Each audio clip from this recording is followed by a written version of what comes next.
I ain't gonna lie, having conversations like with you and a lot of people that we've been around, like Mud, Chill Shump, a lot of conversations. Y'all been. This is why I appreciate people like y'all, cause it's genuine love, and y'all only want to see us win in any way that y'all possibly can, without having to break your back. And that's what I love, yo. Cause Mud gave me great advice. That's why this ended up looking here like here. Right. And ever since we had our whole conversation about rebranding, nigga, that's the only thing I've been working towards. Like, ask him. Yeah. Ask him. Like, I've been trying to figure out everything else in life so I can just set aside that little thing just to make that extra step. Because I feel like once we make that step, things is just gonna fall into place, yo. Yeah. It's gonna fall into place. And this weekend, this weekend did a lot for my morale. Yeah, it did a lot for my ego. That happens, bro. And I can't have this when I get up. Like, right. Yeah, nah. Ain't putting this demon in the closet. Facts, because there's some bad fucking There are. What's that? Little People of Atlanta? Yo. Bro, but the shit that got me, right, is when we're having this conversation. She's like, what makes you like little short, what did you say, short people? Yeah, she's like, what made you like short people? And O'Shea's like, I gave a generic ass answer at first. Yeah, but you really want to know? Yeah, it's like, she's like, yeah, I really want. He's like, are you sure? Because I'm going to really tell you why. Yeah. And then when he said it, she was like, I told you. Yeah, I got descriptive. Nah, I feel you got to. Yeah, I had one girl pick her chair up and come next to me just to hear the conversation even better.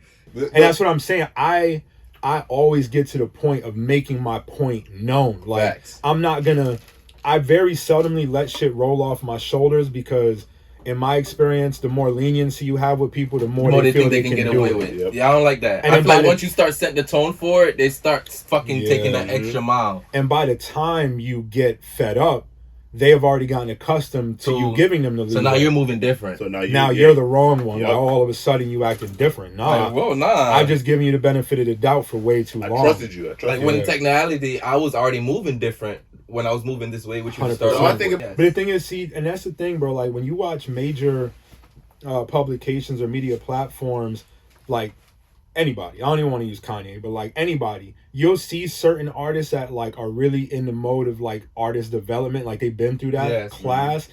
Before they answer shit, you'll oftentimes see them do this and like look over. Their publicist is standing right there on some like no, and they'll still answer, but it's in a roundabout, generic way. Politics. Yes, you gotta know how to play it. Yeah, bro. Because I mean, certain people gotta. And see, this is my discrepancy with like I have many discrepancies with local people, like artists and media people, whatever. But my thing is, we all relatively ain't nobodies. So you're not protecting a relationship. You're not protecting an investment because ain't nobody putting bread in your pocket from a label. Ain't nobody doing none of that stuff. So why are we worried about what you're saying? If you don't want something to be known, then don't say it. Facts. You know what I'm saying? That's it. That's all you got to do. As simple as that. Very simple. You've done enough around here to know a good amount of people. We've seen it. Let me get my mind. Wait, I want to say this real quick before you jump into this. To be honest with you, I want to pat ourselves on the back. Just for you, right here. Just for you, basically saying that you want to be on this podcast. I want to pat ourselves on the back for that, because just from getting to know you as a person, you really don't do this shit. No, you really don't, bro. So the simple fact that you made the time for us, thank you. Again, it shows. The reason I want to pat ourselves on the back is it just shows how our hard work. Yeah. For you to be gravitated, like, yo, I got something to say. I think this is the platform I wanted to say on. Yeah. I like that. I feel like, again, Matt Hoffa, when Derrick Rose came on there, was like, yo, I got something to say, and I can't just say this to ESPN. Right, 100%. Nah, because you got. I'm gonna pat ourselves on the back. I'm gonna do it while we doing it. If you say you don't do it, but then you will take your time and come here with us, it just shows that we have something different. Because you look at other people and you're like, nah, I don't want to do it there. I can't do it there. I can't do it there. Yeah. But then, we ask you, we talk to you a few times and build a relationship, and you're here now and talking to us. So that means obviously we're putting in work. Yeah, no, 100%. And I think that, like, platform-wise, too, like, I'm very big on just being, like, myself, you know what I mean? And I don't think of any podcast I've been asked to be on or any, like, open platform thing, it's always been, like, with a veil of an agenda, you know what I'm saying? Like, not necessarily like, yo, don't talk about this, yo, don't do this, don't name drop but it's like I feel like I got to go there and be who they want me to be. Whereas me, like, I know I have a lot to say, I have a lot of insight to give and all of that, but I want to give it on my terms. Facts. You know what I'm saying? In my own language, so to speak, and I don't really want to do that at the expense of like my brand, basically. Yeah, facts. Because your brand, you work. I honestly, I have one conversation that I remember you saying that shows how important and how hard you work for your brand. It's because when we first met, you told me before you dove into this, you had a conversation with your partner, and I had basically was like, yo, I don't want to do the 9 to 5 no more. Right. I want to take that next step. Yeah. And basically you said the conversation is if you could bring the same amount of money that the 9 to 5 bring home, you can pay the bills. I'll support you all the way. 100%. And you gave yourself a time frame, and you did exactly just that, and then some. Yeah. And then look where you are right now. So that's why I love that you, like, to me, that's real brand integrity. Yeah. It's not just somebody who feel like they've just been doing something for so long that they think they actually have real value to them. Because a lot of people feel like time means value. Yeah. Facts. Time doesn't. No. Just because you put a lot of time into shit don't mean what you made out of it was actually valuable. Motherfuckers waste a lot of goddamn time doing the same shit Over and over. Yeah. Time doesn't have a direct correlation to anything other than the actual time. Like, you could spend, there's people that talk about like that whole like 10,000 hour rule. If you spend 10,000 hours doing any one thing, you're skilled enough to do it as an occupation, but it's never the case. You know how many fucking basketball players there are that have spent their entire lives hooping? They're not in the NBA. Sometimes it's more than the time investment. It's right place, right time. It's networking. It's everything outside of time. You're the perfect person to ask this question, because I actually wanted to touch on that. That's actually one of those things I was going to write down. The whole 10,000 hours, because a lot of the rooms we've been in lately, I'm going to be real, that's the phrase that's been thrown around the most. And a lot of people I'm starting to realize, they say they put in their 10,000 hours, but they're not really putting in 10,000 hours. They just kind of clocking in and coasting. Yeah. But what is putting in your 10,000 hours look like? Well, I think firstly, like the 10,000 hour concept, I think some people get misled because they don't understand that some information is misinformation, right? Like, again, if you spend 10,000 hours doing something at a minimal scale, is that the same as me putting in 5,000 at a higher scale? Not the same. We're not going to be at the same level. We're not going to reach the same accomplishments in the same amount of time or different amount of time. So realistically, I think that as a benchmark, a lot of people use, I don't know the origin, but I think a lot of people use it as a convincing factor. Like, yo, I've put my 10,000 hours. This is why you take me serious. Ain't nobody clocking in and out of an entrepreneurial investment, right? Like, you might say, yo, on average, our podcast is 2 hours. We've done 5,000 episodes. That's 10,000 hours. Okay. Mathematically, you're absolutely right. But in theory, you spent more than 10,000 hours because you've done prep time. You've studied, you've done research. Afterwards, you're editing. So then your 10,000 hours driving time. So your 10,000 hours is it's really like almost 40,000 right there, easily. So I don't really go by that, but I mean, you know, there's definitely, because for me, for example, a lot of the things I've done maybe not at a high scale, but I've done it for a long time. Like, I'm 35. I've been doing design for 20 years. I've been doing music production for 10. I've done videos and photos for 7. I feel like I've blown 10,000 hours out of the water. Easily. What have you done in design? So I went to school for graphic design. So I have a bachelor's in business and marketing and a master's in visual arts. Shit. That component is big credentials. Big blood credentials. Niggas have masters. You don't hear niggas like, I'm sorry to cut you off. You don't hear niggas throwing that word around often. Right. Matter of fact, I think you're the first person ever that actually throw that word or that sentence in here. Yeah. We can officially say we had somebody. I'm thinking. We got. Nah, matter of fact, you were first. You're the first. we got a nigga who got his masters in here, man. I mean, so that's where like my design stuff comes from. But even like in high school, when I used to take like regular art classes and shit, I remember my freshman year, my teacher like obviously would give assignments, and like I'd be running through these regular ass assignments, and they weren't digital design at the time. It was just like pen to paper type of shit. But she saw that it wasn't really doing much for me, and she's the one that actually introduced me to Photoshop at the time. And back then it wasn't like a subscription, it was a disc. And at the time it was like an $800 disc, and she gave it to me for free. She was like, I want you to challenge yourself because you have a gift here. Like what you do, like I can't teach you because you clearly You're already there. You know what I'm saying? Yeah. So that is what kind of kicked off the interest in it. And I was terrible, bro. Like my parents still have little graphics I made in high school because they thought it was cute. And I'd be walking in the house cringing like, oh my God. But I'm very big on giving credit to the people who have made like a very positive impact in my life. And like that teacher, her name is Miss Oates. I'll never forget her. She's the reason why I probably have a master's degree, because outside of that exposure, I would have never touched digital art. Facts. You know? It's people like that.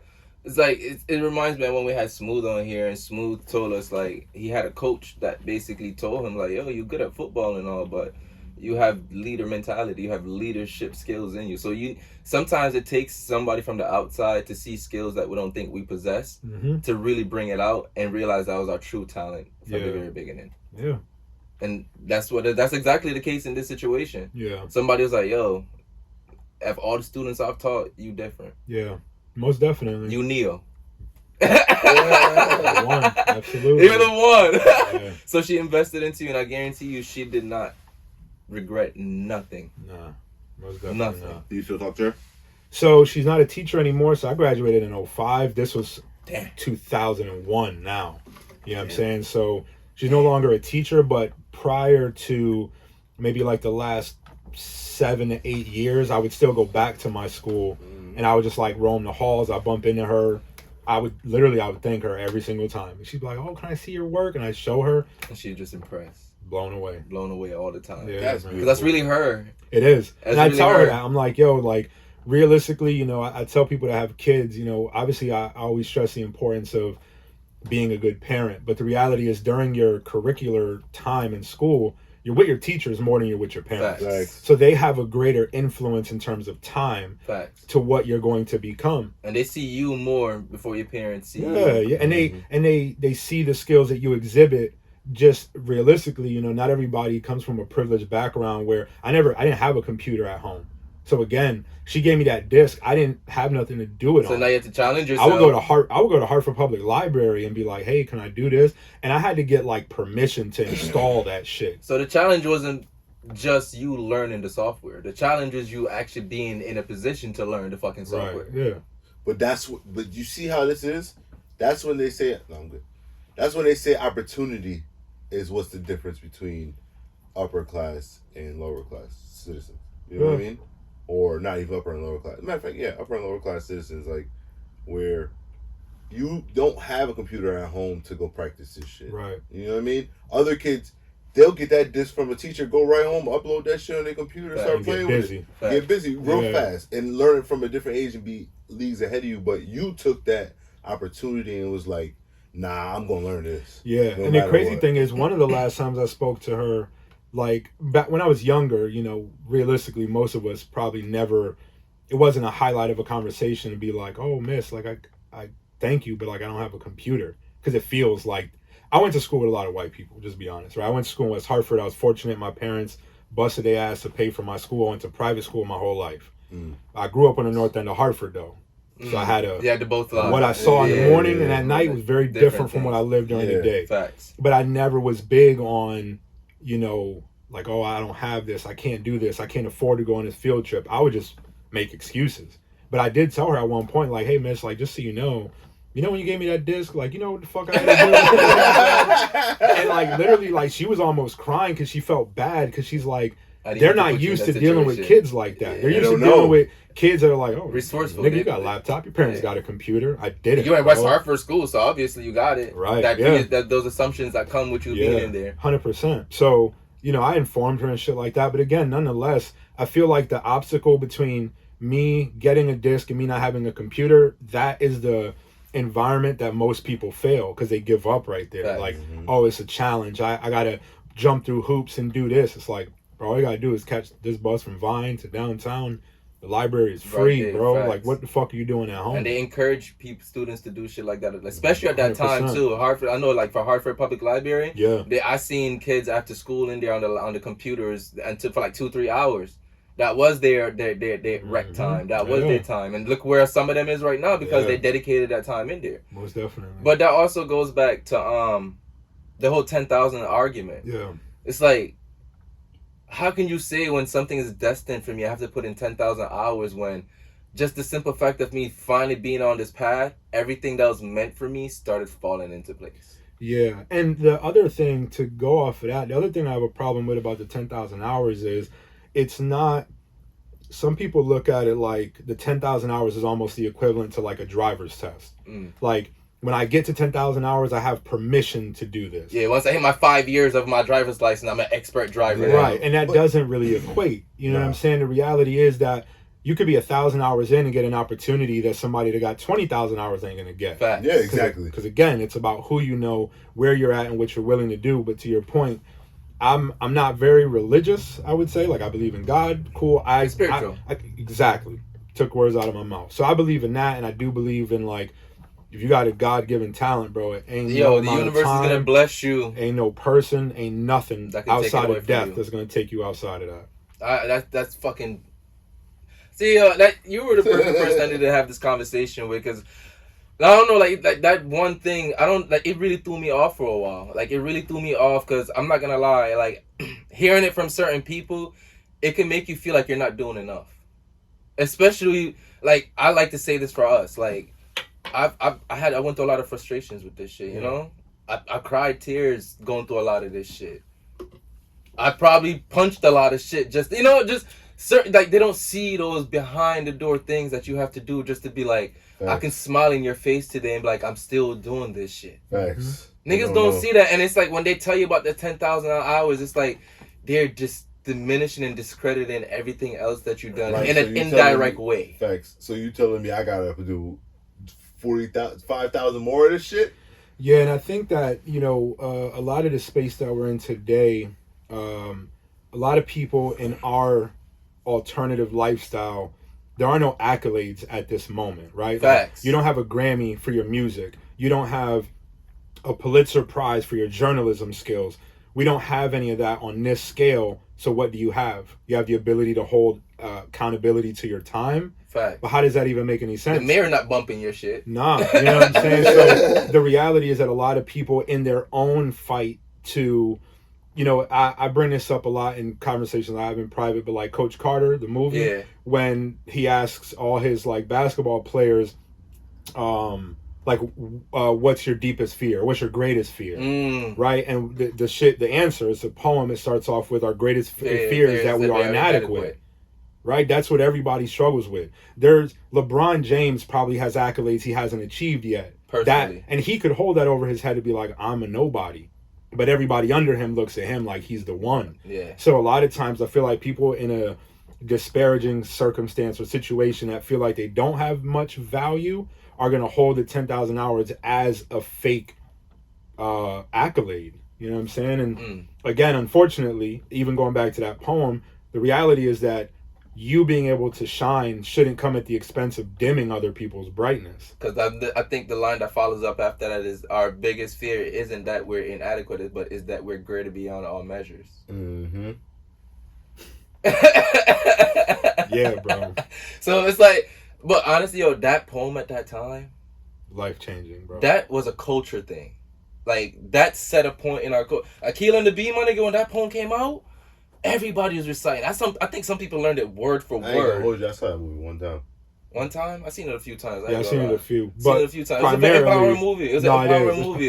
But at that time and the age of it was really good for us. It was like that. Remember the Titans. Yes. A lot of those movies were very big on like the underdog stories. So anybody in that, even if you never played football, you never played basketball, the overwhelming message was simply like, you're greater than who you think you are. You know? And like you said, to that humble point, bro, a lot of people are humble because they're fearful of what they know they can achieve. Yeah, like, you don't be afraid of the shit you've done. Yeah, no, definitely. And not even what you've done, but a lot of times, like, I have aspirations that I never discuss with people for a multitude of reasons. But, you know, one of the reasons is because a lot of times when people around you are not like-minded enough, they make you see. My parents raised me to believe that, like, if my dreams don't make you doubt me, that are not big it's enough. not big enough. Mm-hmm. Right? If I say if they don't scare me, right, they're not big enough. Like if I own 5 liquor stores and I tell y'all, yo, like I think I want to open a 6th, y'all gonna look at me like, yeah, nigga, of course, you got 5. Yeah. But if I don't own nothing and I pop out like, yo, I'm thinking about, I want to start a my own liquor, you're gonna be like, this nigga think he Jay-Z? How you gonna do that? Right. When in reality, a lot of the doubt comes from misinformation. Like because Facts. you can't do it, not you, but most people attribute that lack of drive, ambition, knowledge, whatever you want to call it, they protrude that on other people. Facts. So when you have those people around you, bro, if you can't identify that and rid yourself of them, in a business perspective, you're fucking doomed, bro. That's facts. You're doomed. It's funny that like, now that you, as you say this, like I have certain people that we've had on here that I'm just reminiscing about and just the things that we talked about, like on Popeye Rivera, the boxer, and it's like a lot of people don't understand when their friends around them is about to be great, bigger than what they could imagine, as big as what they see on the TV. You know, not a lot of people can see that in their own friends. No. It's hard, bro. It's tough. It's the same concept of why strangers support you more than your people that But know I you. don't understand that. Well, the concept of strangers supporting you more than people you know, oftentimes it's because those people that come from the same places you come from can't imagine that y'all have the same resources and you're doing so much more. But no, it's more of like support is to me is different because like I don't have to buy your merch to support you. Support coming so many different forms. If I believe in you and if every time we talk about this shit, I'll listen to you and I tell you like, bro, keep doing your shit. Yeah. Believe in yourself. Yeah, keep that's doing support. That's support. What we do is support. Yeah. We support each other. So 100%. when people give you that, like, oh, you know, support my shit, you don't buy nothing. It's like, all right, cool. But when I have the conversation with you and you tell me, well, you should do this, don't give me that, bro. Yeah. Just believe in what I'm doing 100%. and trust and believe that I know what I'm doing. And Yeah. that's all you gotta do. That's all I ask from people. Like, And it's a tall order, man, because some people just don't have it in them Facts. to be supportive, you know, and that, especially to something that they see every day. and it's a broader concept too, because then if you get into the reasons of why they're not supportive, maybe they weren't supported when they were younger, maybe they legitimately don't know how to support Facts. genuinely and organically outside of spending the money. Facts. Like you said, you know, giving somebody props is support. Resharing, support. Putting me in front of somebody who's gonna spend money is support. Just talking about it is fucking support, bro. You know what I'm saying? Like somebody, if I wear some shit and it's from a local brand, it'd be like, yo, like where you get that? I could be like, oh, yo, my guy, yo, fucking take his Instagram. That dude could get that follow and never attribute it to me at all. I don't need you to, because Exactly. that ain't, You already did your part. Yeah, You did your part. I'm spreading the word, man, Right. and that to me is, you know, that's some of the more important aspects of support. That it's multifaceted, but nowadays people really only recognize it in the form of how they dollars, want it to be, bro. and how they, right, it's how they want you to support, and life don't work like that at all. It's funny. Damn, I just forgot what I was about to say. I'm not gonna lie. That's the only one downside of listening, yo. You forget what you're gonna say when you're actually listening to somebody. That's the only one the downside. But fuck that. With that being said. Coast. All my niggas we coastin'. High grade we smoking. On the highway we rollin'. Crack a bottle we toastin'. Welcome to Weed and Whiskey Podcast. Never mind, I'll do that. The best podcast in CT. With the best people in CT. Yup. With the greatest personalities that your mama like. Mm-hmm. Your mistress. Mm-hmm. Your girlfriend. The ugly girl that you fucking don't want nobody knowing about. The fat girl you fucking ain't nobody know about. The girl next door. Mm-hmm. They all know about it. Yep. The So, you know, lady you got that bread from, she too. And honestly, yo, we feel good about this fucking episode. Yeah. We feel fucking amazing. We feel like, I don't know, yo. I'm trying not to make this episode about us, but the simple fact that we have this man in here. It's more than I understand. Just put it that way.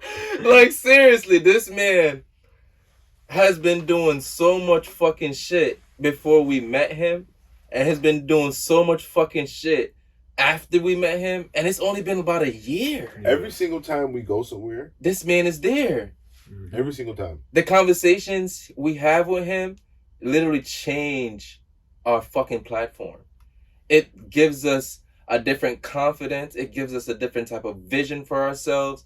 And the confidence he have in us, it just translates, and it just makes us want to be even better. But again, I'm trying not to make this about us because I'm just happy this man is here. This man is probably, honestly, is my top 2 favorite photographer slash videographer slash content creator in fucking CT in the fucking world right now, yo. This man has a whole different vision that exceeds any of you normal ass motherfuckers, yo. This nigga can literally just point his fucking camera and magic just fucking come out. You'd be wondering, nigga, was that Lightroom magic? Nah, nigga, that's fucking JR magic. What are you talking about, dog? This man sees the world in a whole different manner. He sees the world as if it's not even a fucking world. It's his own ecosystem, you know? Canvas. He can just, it's his own fucking canvas. And better yet, he's making everybody else look beautiful. Yes, sir. Honestly, bro, I go through your Instagram and I just scroll on some of my depressive days. And I just look at some of the shit that you create. And then I think about the person you are, and it motivates me. Because you create such fucking amazing shit, but you're such a humble dude, yo. Yeah. Like, yeah. Every time I look at it and I think about all the conversations we had, the last time we was in the rain fucking having a conversation, my nigga. Yeah. Like, that's how much I admire you as an artist and just as a person, bro. Like, every time I see you somewhere, I make the time to talk to you. I appreciate that. Not just what can I get out of this? I just gotta talk to this nigga. This nigga always got something to say. And I think the world need your voice. You need to stop being just behind the camera, bro.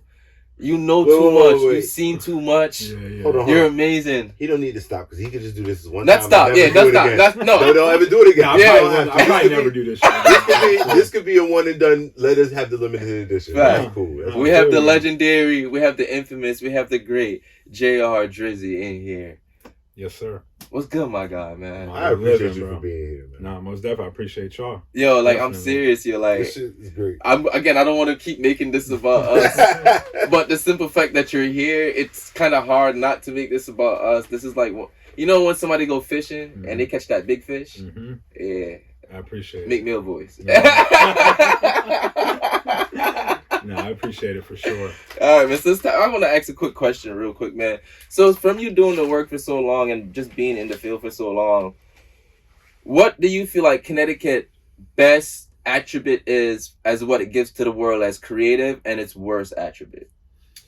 So oddly enough, I actually think that it's probably the same answer for both. So I think that the best attribute, honestly, is the fact that we're basically a blank canvas, right?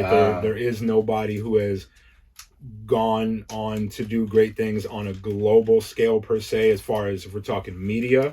Front face. Right, yeah, there ain't no front-facing person that's a representative of here where New York, you fucking throw a rock and hit a celebrity. You know what I'm saying? Atlanta, LA, Miami. These and they don't even be from there sometimes. That's a fact. You know what I'm saying? A lot of people migrate to those places because they have a track record of successful rap in Atlanta. It's like, all right, cool. You want to be hot and rap? It ain't New York these days. It's Atlanta. Thanks. You know what I'm saying? So I think that the best thing about us is the fact that there isn't anything out there kind of speaking for Connecticut and the creatives in that field. But at the same time, it's also a downside because since there is no one that has made it, folks outside oftentimes probably look at Connecticut like, well, if nobody's made it yet, then what is there really that's there? And I think that geographically speaking, being in between New York and Boston, like New York City and Boston, you know, Boston got the Patriots, the Bruins, Red Sox. They got shit popping sports-wise. We don't got shit out here. Right. Shit. New York has multiple sports teams. New York is just New York. Yeah, it's undeniable. You know what I'm saying? It's going to be that forever. So I think in terms of that, we get skipped over a lot. You know what I'm saying? In the New England area, it's probably akin to Vermont and Maine and areas that nothing is really happening, you know? Because the reality is that, like, when I was younger, my mom actually used to babysit the two twins from Jagged Edge. Brian and wow. They're from Connecticut.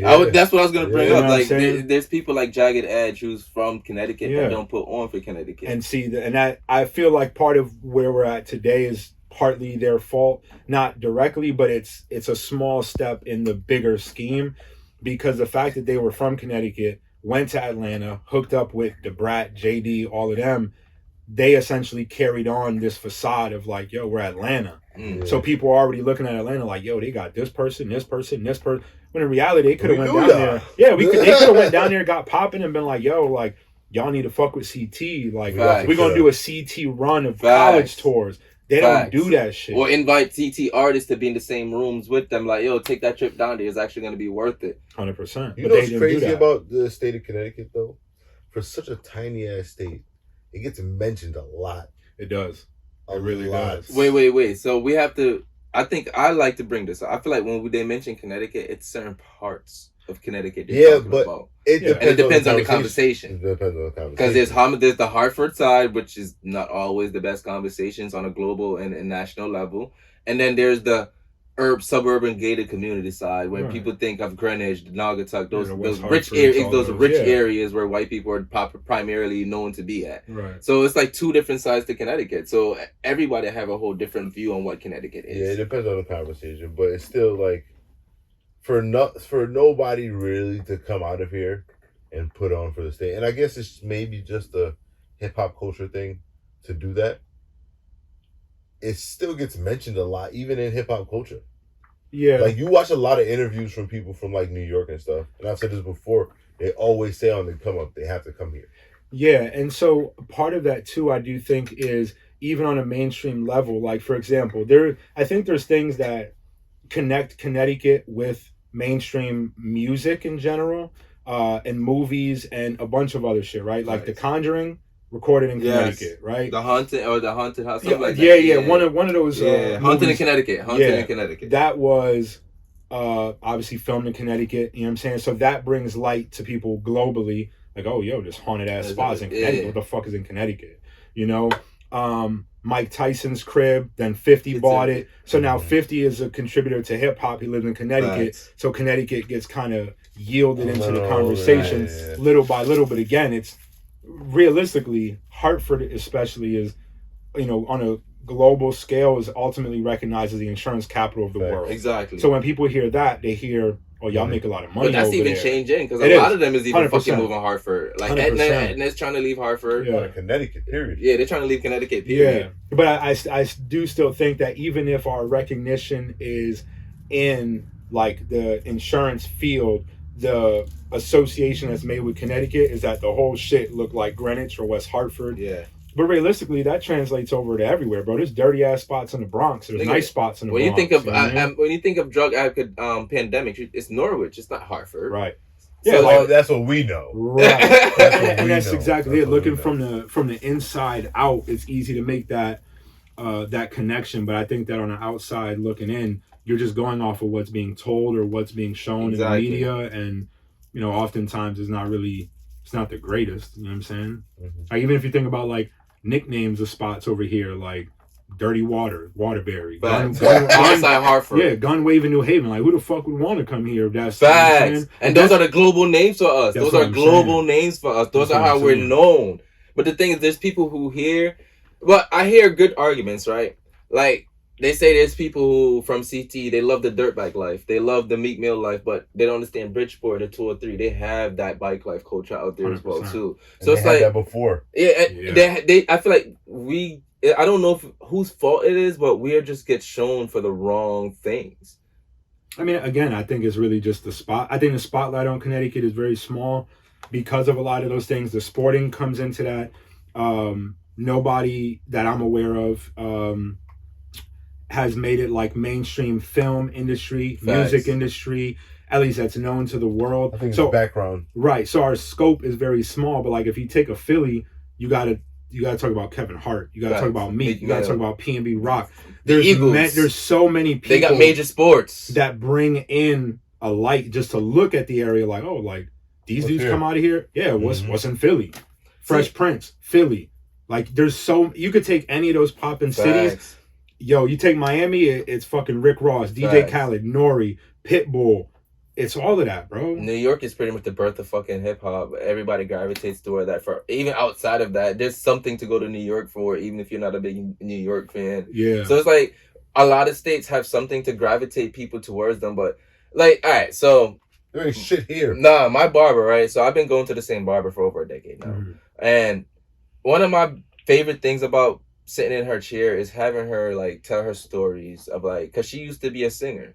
Like I think my barber's like 60. Word. So she used to be a singer. She used to talk about how Albany Avenue was just so lit. Mm-hmm. Like you actually had celebrities walking on Albany Avenue, walking downtown Hartford. Like Hartford was regularly being visited by celebrities. So it's like, to not even have people to talk about those things no more, you have to really know somebody to hear about those beautiful things that actually happen in there. It would feel like Connecticut got nothing going on for it. But it's like, that's just the period we're in now. And I also think it has a lot to do with like, people oftentimes don't have a mindset of like being a trailblazer, right? So in the scope of hip hop and rap, if you want to be a rapper coming out of Connecticut, you have a mindset of competing with the Jay-Z's, the Nas's, all of these trying to be people, great, right? Which is nothing wrong with that.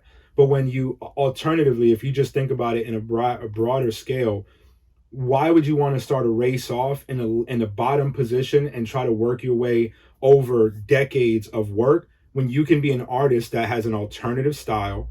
It's hip hop, because hip hop is acceptance of, it's multi-genre, different right? branches of multifaceted. You can start off in an ulterior route and there is no line there, right? Like imagine if you're at school, it's 2 lunch lines, one is packed, one's not. Which one you going to? Facts. Just apply that mentality to everything. Be different, move different, talk different. You don't got to be a thug to make good music. Facts. You know what I'm saying? And a lot of times that's what it is. It's the trap shit. It's the money phone. And I don't think that's the best music. It's not. I think it's a quick dollar. It's that music like that don't last. It doesn't. A quick dollar. And the reality is, again, even in the alternative route, what most people miss is that once you're on, you're on. Facts. So there's like Nelly, for example, St. Louis, right? He did his thing. Then he did a country song with Tim McGraw. Fucking lit. That granted him access to a whole nother scale of artists that don't care about the Saint Lunatics, don't care about none of that. They don't care how hot it is in this. I don't care how much you take off. They just don't. They don't care. You know what I'm saying? A Chevy SS ain't shit to them. Fact. But now you got people that listen to the likes of Shania Twain, Celine Dion. Fact. They're listening to Nelly, bro. Fact. You know what I'm saying? And then now he you get a different check, different opportunities, and different doors being open. Right. Then he utilized that and got into the acting. Then he's on Kevin Hart's The Real Husbands of Hollywood shit. And yeah, it may not be a grand scale. It ain't fucking soap operas. But it's still syndicated income, television. And it's still income. Right. So I only bring that up to say that where you start ain't where you gotta finish. You know what I'm saying? Being able to think outside of the box and be different is what's going to get you further in life than following a path that has been... I mean, look at Nicki Minaj. Nicki Minaj did the same shit too. Hey, hold on. Nah, facts, nigga. No. Ever since she came out like Super Bass, that was around the time when she's like, all right, I understand that I'm lit here now, but the real money isn't really here. That's a good example, because that Super Bass shit was... Yo, that shit changed her career. Yo, that was a juke move like I never seen, bro. Because after that, it was like, you got 13-year-old white girls singing their songs. After that, she couldn't lose. She's a superstar. She couldn't lose. Like you said, once you win, you don't lose. Yeah, bro. That's it. I mean... I was going to say... No, dude, go. I was going to say, look at us. Go ahead. Nah, I mean, again, you could go on for days about those examples, bro. Like, to breeze through them quickly, like Jay-Z sold drugs. He's very vocal about how he started. Mm-hmm. Came into the game with 100 grand strong. You know what I'm saying? Like, he sold drugs. Fact. He wanted to get a signed to a record label. Got told no by everybody. Fact. Wanted to start a clothing brand. Told no by everybody. What did he do? Put up his own bread. Right? He did all that. You know what I'm saying? And realistically, he had and it's funny because I watch a lot of his stuff, at times when I kind of lack motivation at times, but he tells a story about when he went to Iceberg with Rockaware kind of already being in the midst of being started, and they basically were like, nah, like we don't want to collaborate with you. Yep. Then Rockaware became what it was, and then it was the reverse. Then Iceberg was like, yo, let's collaborate. You know what I'm saying? And that oftentimes, unfortunately, is how life is sometimes. Sometimes you got to be a person of a certain caliber and achievement for other people to look at you like, all right, I can co-sign this because you've done X, Y, and Z. Mm-hmm. But out the gate, sometimes, to our conversation earlier, people ain't going to have as much faith in you as you have in yourself. Right. So if you don't have it, you're done for. So that's where the humility, you got to throw that humility out the door once you're at a certain level. Humility is not going to get you those accolades that you're striving for. No, and that's absolutely right. I think that there's just a you gotta have a balance to how you do it. Yeah, there's a balance, an approach. Balance and approach. But to me, that's where your charisma come in. Like, if you're not a charismatic type of person, you're not gonna easily gravitate towards people, and people are gonna see that you're trying too hard to be likable. Like, all right, boom. Like, look at the Kanye. I fucking hate that shit. Now, Kanye is one of those people. He don't try to be likable, but you can't hate him. And you can't turn away from him. You can't. So it's like when you're genuinely just being who the fuck you are on that level that people don't even comprehend. As much as they think they hate it, they're so fucking and they love it. You know what's so weird about that situation? Is that everybody acts like they can live without his art. At this point in our lives, he's grown with us as people. Yeah. And his art is fucking imprinted in the culture. You cannot do nothing without Kanye West. Yeah, and you definitely can't do a lot without at least crediting some of that to things he has done, which Facts. You know, and that's something that's it's not very apparent to many people that don't do their homework, but you know, when you see these memes and shit on Instagram that talk about like, yo, Shaq owns X amount of Popeyes, mad car washes. Yeah. That's not shit that's really advertised, but it's things that they do behind the scenes that make a big difference. So when it comes to like the Kanye shit too, you know, I think a lot of times Kanye just says what most people think and don't want to say. And I think that's why we can't hate him. And I strive to be another Kanye, but not Kanye himself in his essence. I do, yo, because I'm one of them people, like, there's certain types of people this world need. Yeah, he's one of them. He's one of them. Yeah. Like, people like Joe Budden, like, people like those, you don't, yo, bro, you're talking my language. Yo, you need people like that. Get out of here, man. That's 100, yo. This is about to turn into a fucking Joe Budden podcast in a minute, but it's not. No, but I feel like when we have people who, like, this is the importance I think they bring, right? You have people who's gonna always remind you where things came from. They're gonna always remind you of the greatness that they put in, because a lot of times society tried to overlook that shit.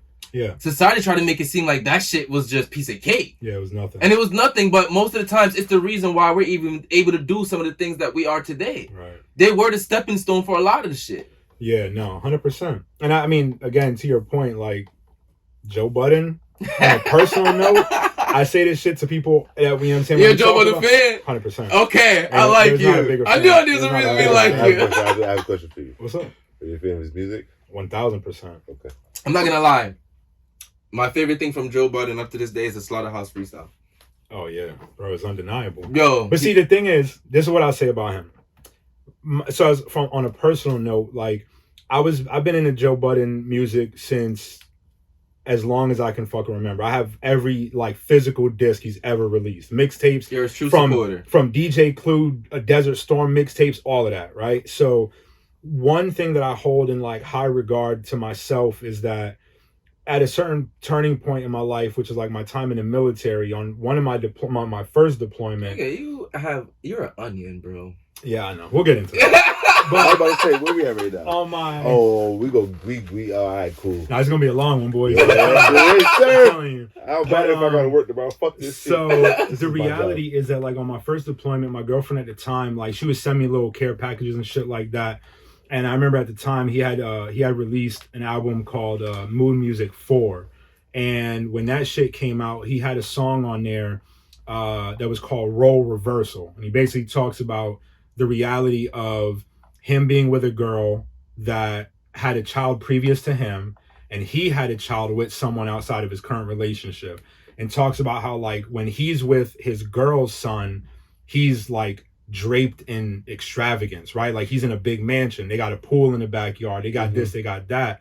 But meanwhile, his own son is living a life that is nowhere near that with his mom due to whatever reason, right? So for me, I don't know, and I'll put this up against any fucking artist. I don't know anybody that has completely opened the curtain on their flaws and has spoken about it in a manner that may not be easy to digest because you got to listen a couple of times, but he's very big on just being who he is. And that moment in my life, I really didn't like know who I was. And he's the reason why I started to get like comfortable in my own skin, like accepting mistakes that I made, bad decisions that I made, relationships that I, burned bridges over little shit. So like my relationship to him in his music is deeper than I like him how he raps.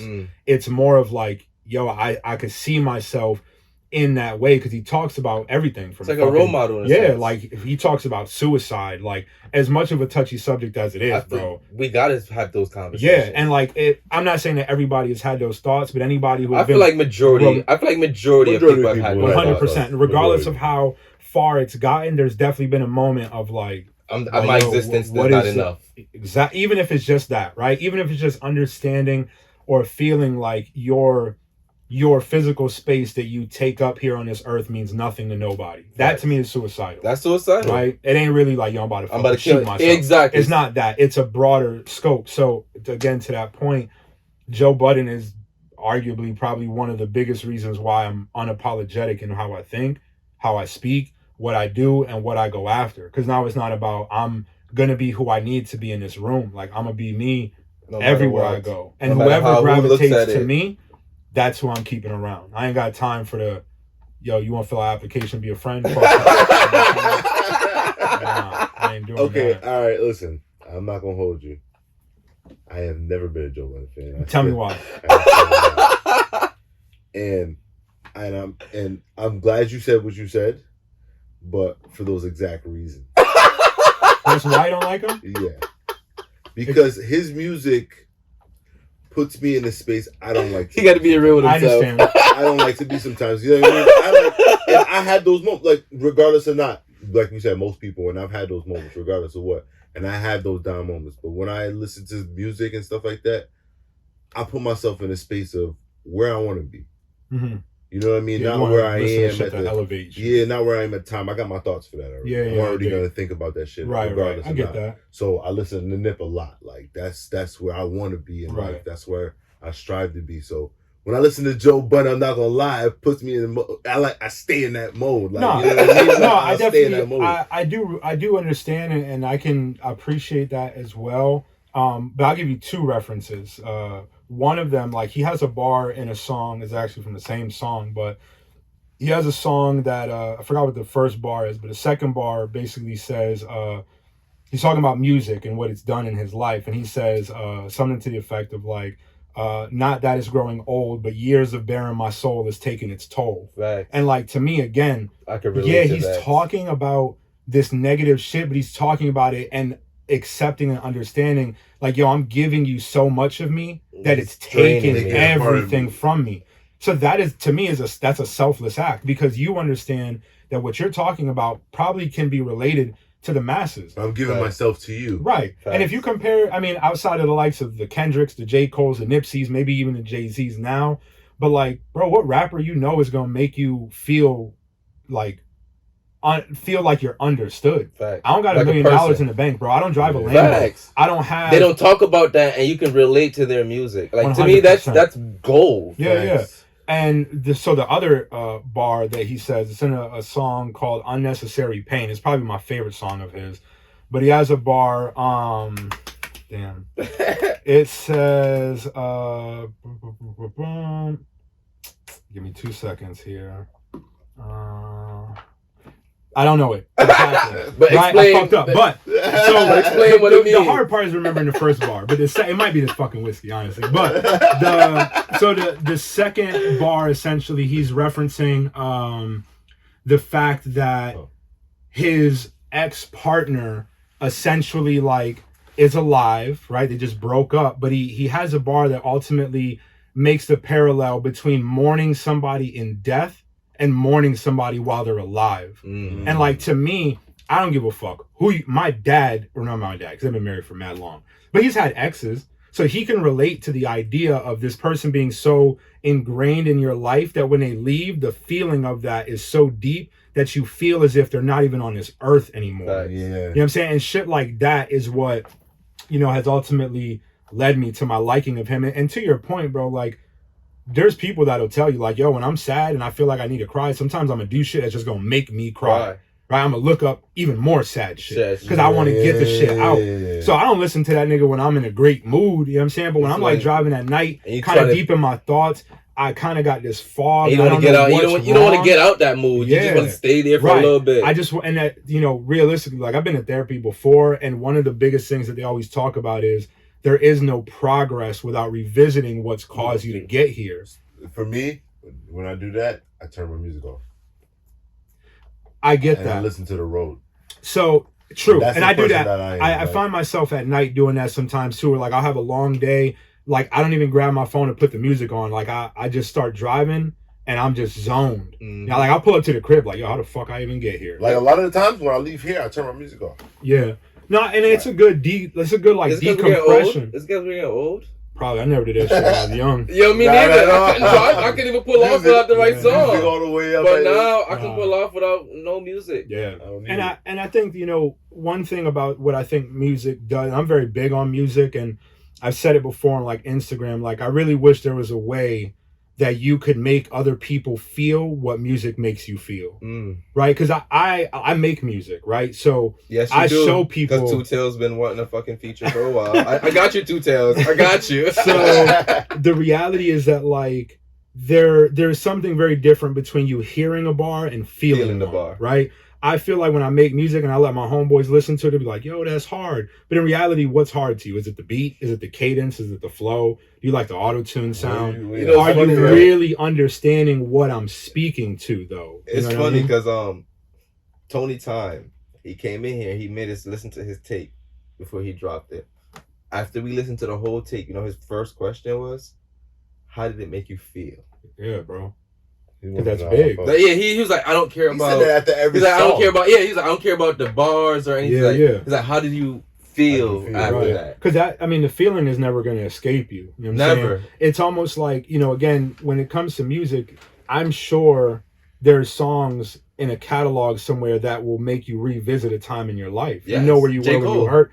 Right. You know I have where a you J. were Cole when you song heard that it. honestly, every J. Cole album can take you where I was in life. Right. Every album. Yeah. Every album brings you back to a specific point in life. Yeah, bro. It don't matter. It could be Fat Joe lean back. You could be at the club, turns up with your boys. Good memory with that shit. Yeah, and you just remember that. You know what I'm saying? So I have an affinity for what music does to you, like on a spiritual and like vibration level. Yes. It's much bigger than the flossing and the bar. Yeah, it's cool. That's the entertainment. But what it's doing. So, for example, like in the study of music theory, right? Like when you play an instrument, either one of you play instruments? I tried. I used to. So you may know this or some of it at least to a surface level, but chord progressions, right? Like I play the piano, so when you play the piano, but I tried that. That was hard. It ain't easy. I had to for finger sure. work for that shit at all. No. You have to retrain your whole fingers for that shit. Yeah. No, you like your muscles definitely don't work. It's going against right you. away. It's literally going against you. 100%. So in the study of music theory,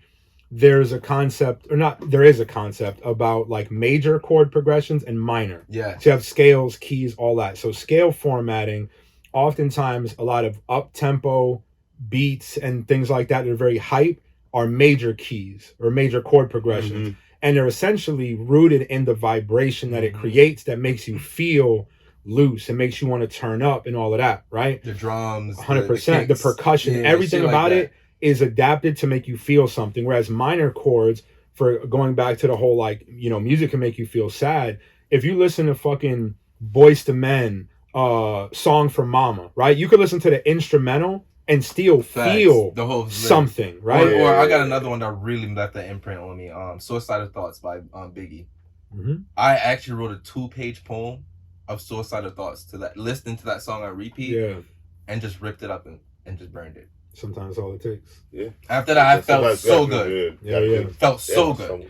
And that's a lot of times when my music comes up with people and we talk about it, a lot of my boys being supportive or whatever you want to call it, they'll ask like, bro, why you don't put this shit out? Why don't you? So I'll tell you what I tell them. Honestly, my music, my own personal music, to me is the equivalent to like a 12-year-old girl's diary, bro. All I'm doing is getting my thoughts out. Okay, so it's like why somebody have a journal, why somebody write poetry and shit like that. You know something? That'd be the best music. Yeah, it really do. Yeah, because I don't have an aspect. I'm not making music for anyone. It's just for you. Yeah, bro. I was in a car today with a model, and I was just like, I was playing a playlist, and some of my shit happened to be on there, and one of my songs came on. I was gonna change it. Like, I'm really not that dude. Yeah, you know what I mean? We know. We know. And I see her like kind of bobbing her head and shit. And she's like, "Oh, what's this?" And I was like, "Oh, that's me." "Oh, what you think?" Nah, I want to get the unfiltered answer first. So I'm like, "Why? Like, what you think about it?" She's like, "Nah, this is dope." She's like, "This ain't nobody local." And I was like, "Yeah, it's actually my shit." She's like, "Get the fuck out of here." I open my phone. I'm like, "Bro, this shit's not even on Apple Music. It's in my notes." And I'm just playing it from there. And she's like, you make music? I'm like, yeah, I got a studio in my crib. I've been in a studio here, you know what I'm saying? Whatever. And she's like, so you just write and like rap and sing? I was like, no, like I made the beat. I mixed it. I You did everything. Like, bro, I went into a room with equipment with an idea, came out with a song. Damn. I love people like you, bro. Like, people like you is like one of those rare anomalies that we come across to in life. Because it's like, you know, Kanye make beats for himself, but everybody fucking wants a Kanye beat. 100%. But he's not doing it for that. Mm-mm. But that's what makes him great. Yeah. And I say that to say that's what makes you great. I appreciate it. Because everything you do, you're not doing it for nobody. No, none of it. Nothing. Literally it's really for you and your family, bro. Yeah. That's legit the only two things that motivate you. Like, mainly your family is your biggest motivation. Yeah. That's the one thing I've gotten from you so far. Your family is your biggest motivation. Yeah. I know you didn't want us to touch on that topic, but I just wanted to say that, my nigga. Like, I always like to take time to show time to all my black dads that's out there just doing their things, my nigga. And you're a man who literally, like, I quit his 9 to 5 and literally let his whole entrepreneurship, his whole journey support his family, bro. Yeah. That's motivation for us. 100%. Like, every time I do some of these things, it's because I think about this man as him being a dad. Mm-hmm. I think about he can't do certain shit because he has to do a dad shit. So if I can create a position for us, for him to say fuck all that shit and this pays the bills, he got no more excuse. Right. No, 100%. And I think that, you know, regardless of how you look at it, being a parent, being a husband, boyfriend, whatever Side it is note. that you're, whatever your role is, the same way that being a father might take away from things that you can do feasibly, it's also going to intensify the reason why you do what you do. Facts. So again, like, you may not be able to be everywhere all the time, be out late till 2, 3 in the morning, do whatever. That's cool. But your grind to get up and work a job, do an alternative thing on the side, you know, have aspirations beyond yourself is going to pay ideally for generations to come. Mm-hmm. So with that being said, let me play some devil's advocate, right? So as this single man with no kids, no responsibilities of life other than the normal basic ones, I've been retraining myself to think certain ways. And the new thought that I've been telling myself to motivate myself, this is just for me personally, this don't apply for anybody, but I've been telling myself wanting a 9 to 5 is a broke person's mentality. Wanting a 9 to 5? Yeah. And striving for it is a broke person mentality. Striving for it, definitely. Yes, because having it because you have to, but to want and strive to always just progress in that 9 to 5 position, to me that's a broke person mentality, because you're not gonna progress to any of your financial goals in that position. No, because even realistically, like with Warren Buffett, like he's been on record as saying multiple times, like in order to be wealthy, you gotta have 7 streams of income. Fact. You can't work 7 40-hour jobs. Fact. You can't. So the reality that's is, when you pay the most taxes. That's what I've been learning too. That's when you pay the most taxes, when you work. Yeah. And I ain't trying to pay taxes, which means I got to find ways not to work. Yeah. Either that, or you have to find ways to spend your money in a way that makes sense for your business. But that's what I'm saying, not to work. Because look at the Bezos. These big niggas, they're not working. They're doing real estates. Yeah. They're investing into these businesses. And like the nigga who works for McDonald's, nigga, he barely pays any fucking taxes in fucking self because he don't have a job. Right. Yeah. He don't go fucking clocking in at McDonald's. He don't. Right. And especially like with the Bezos situation, like his ex-wife, she just donated like half his money. No, well, yeah, basically. A quarter of it. Well, yeah, quarter of it. Yeah, quarter of it because she got half. But she literally donated like $90 million, and like, you know, credit to that. Great. I can't do it, so cool. Glad somebody did. And it's not to take away from the act of it, but the reality is that when it comes to business and taxes, you're either going to get taxed for $90 million or you're going to give it away. Yeah. So where you put it don't really make a difference to me. You're either going to give it to the government or you're going to give it to somebody else, and it's going to be a $90 million write-off that doesn't get taxed.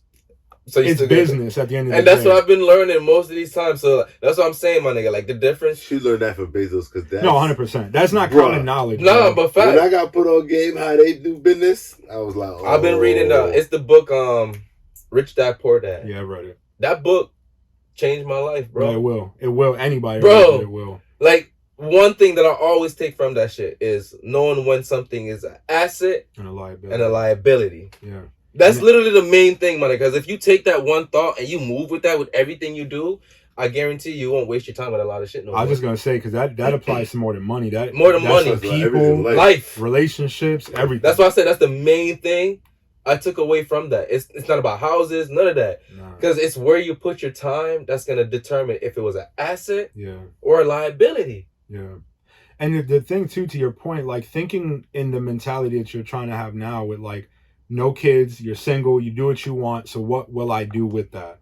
Right? The reality to me is that a person in that type of position needs to understand that you're going to come across beautiful women, women that are self-sufficient, women who are not. You're going to run into a plethora of women.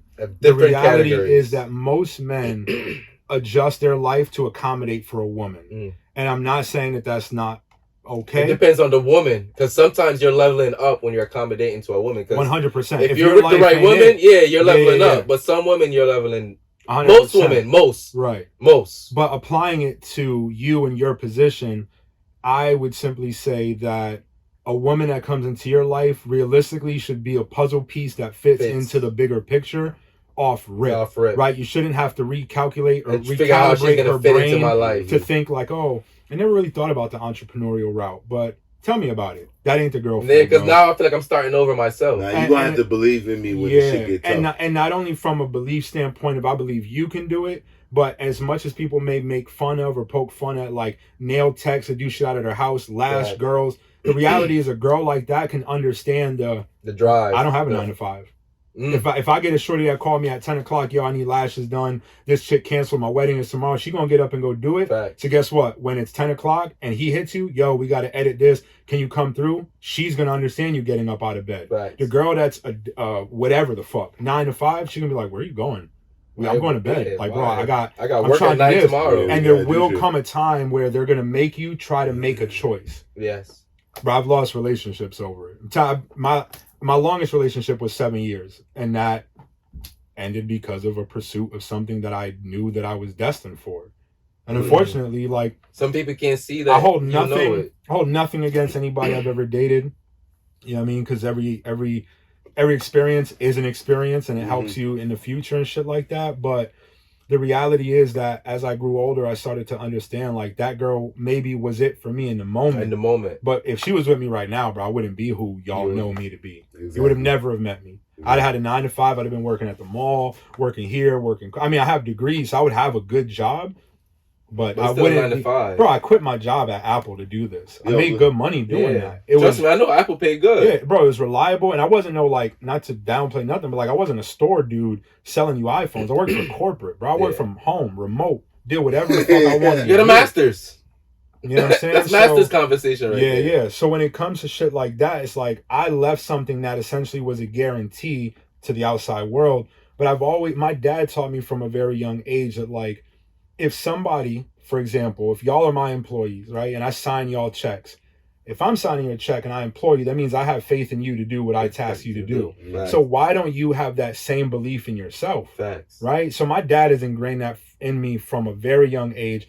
And I've always had this kind of struggle with like, yeah, I could sell computers. I can do this. I could do design for these people. I did design for Lego for years, right? But that wasn't really creative. It didn't give me purpose.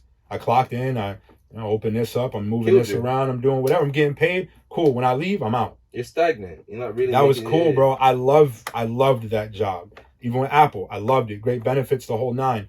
My point is, people look at it like that's security, but how is it when you can go into work, they could pull you in the back. Like, listen, man, COVID, even shit outside of your control. That's why I use COVID, because it's like, bro, it don't really got to be shit. Nigga, honestly, COVID was the perfect example, because I feel like a lot of people needed COVID 100% on like a whole greater scale than what it really was. Bro, anybody that came out of that time non-productive, you're a fucking loser, bro. The government gave us an extra $600 to stay at home. I didn't want to say that. No, bro. I truly do believe that, because I've seen dudes that had nothing do something, and even on a younger level, my nigga, like on the school level, they were asking if you wanted to graduate. You didn't even have to work to graduate. They asked you if you wanted to graduate.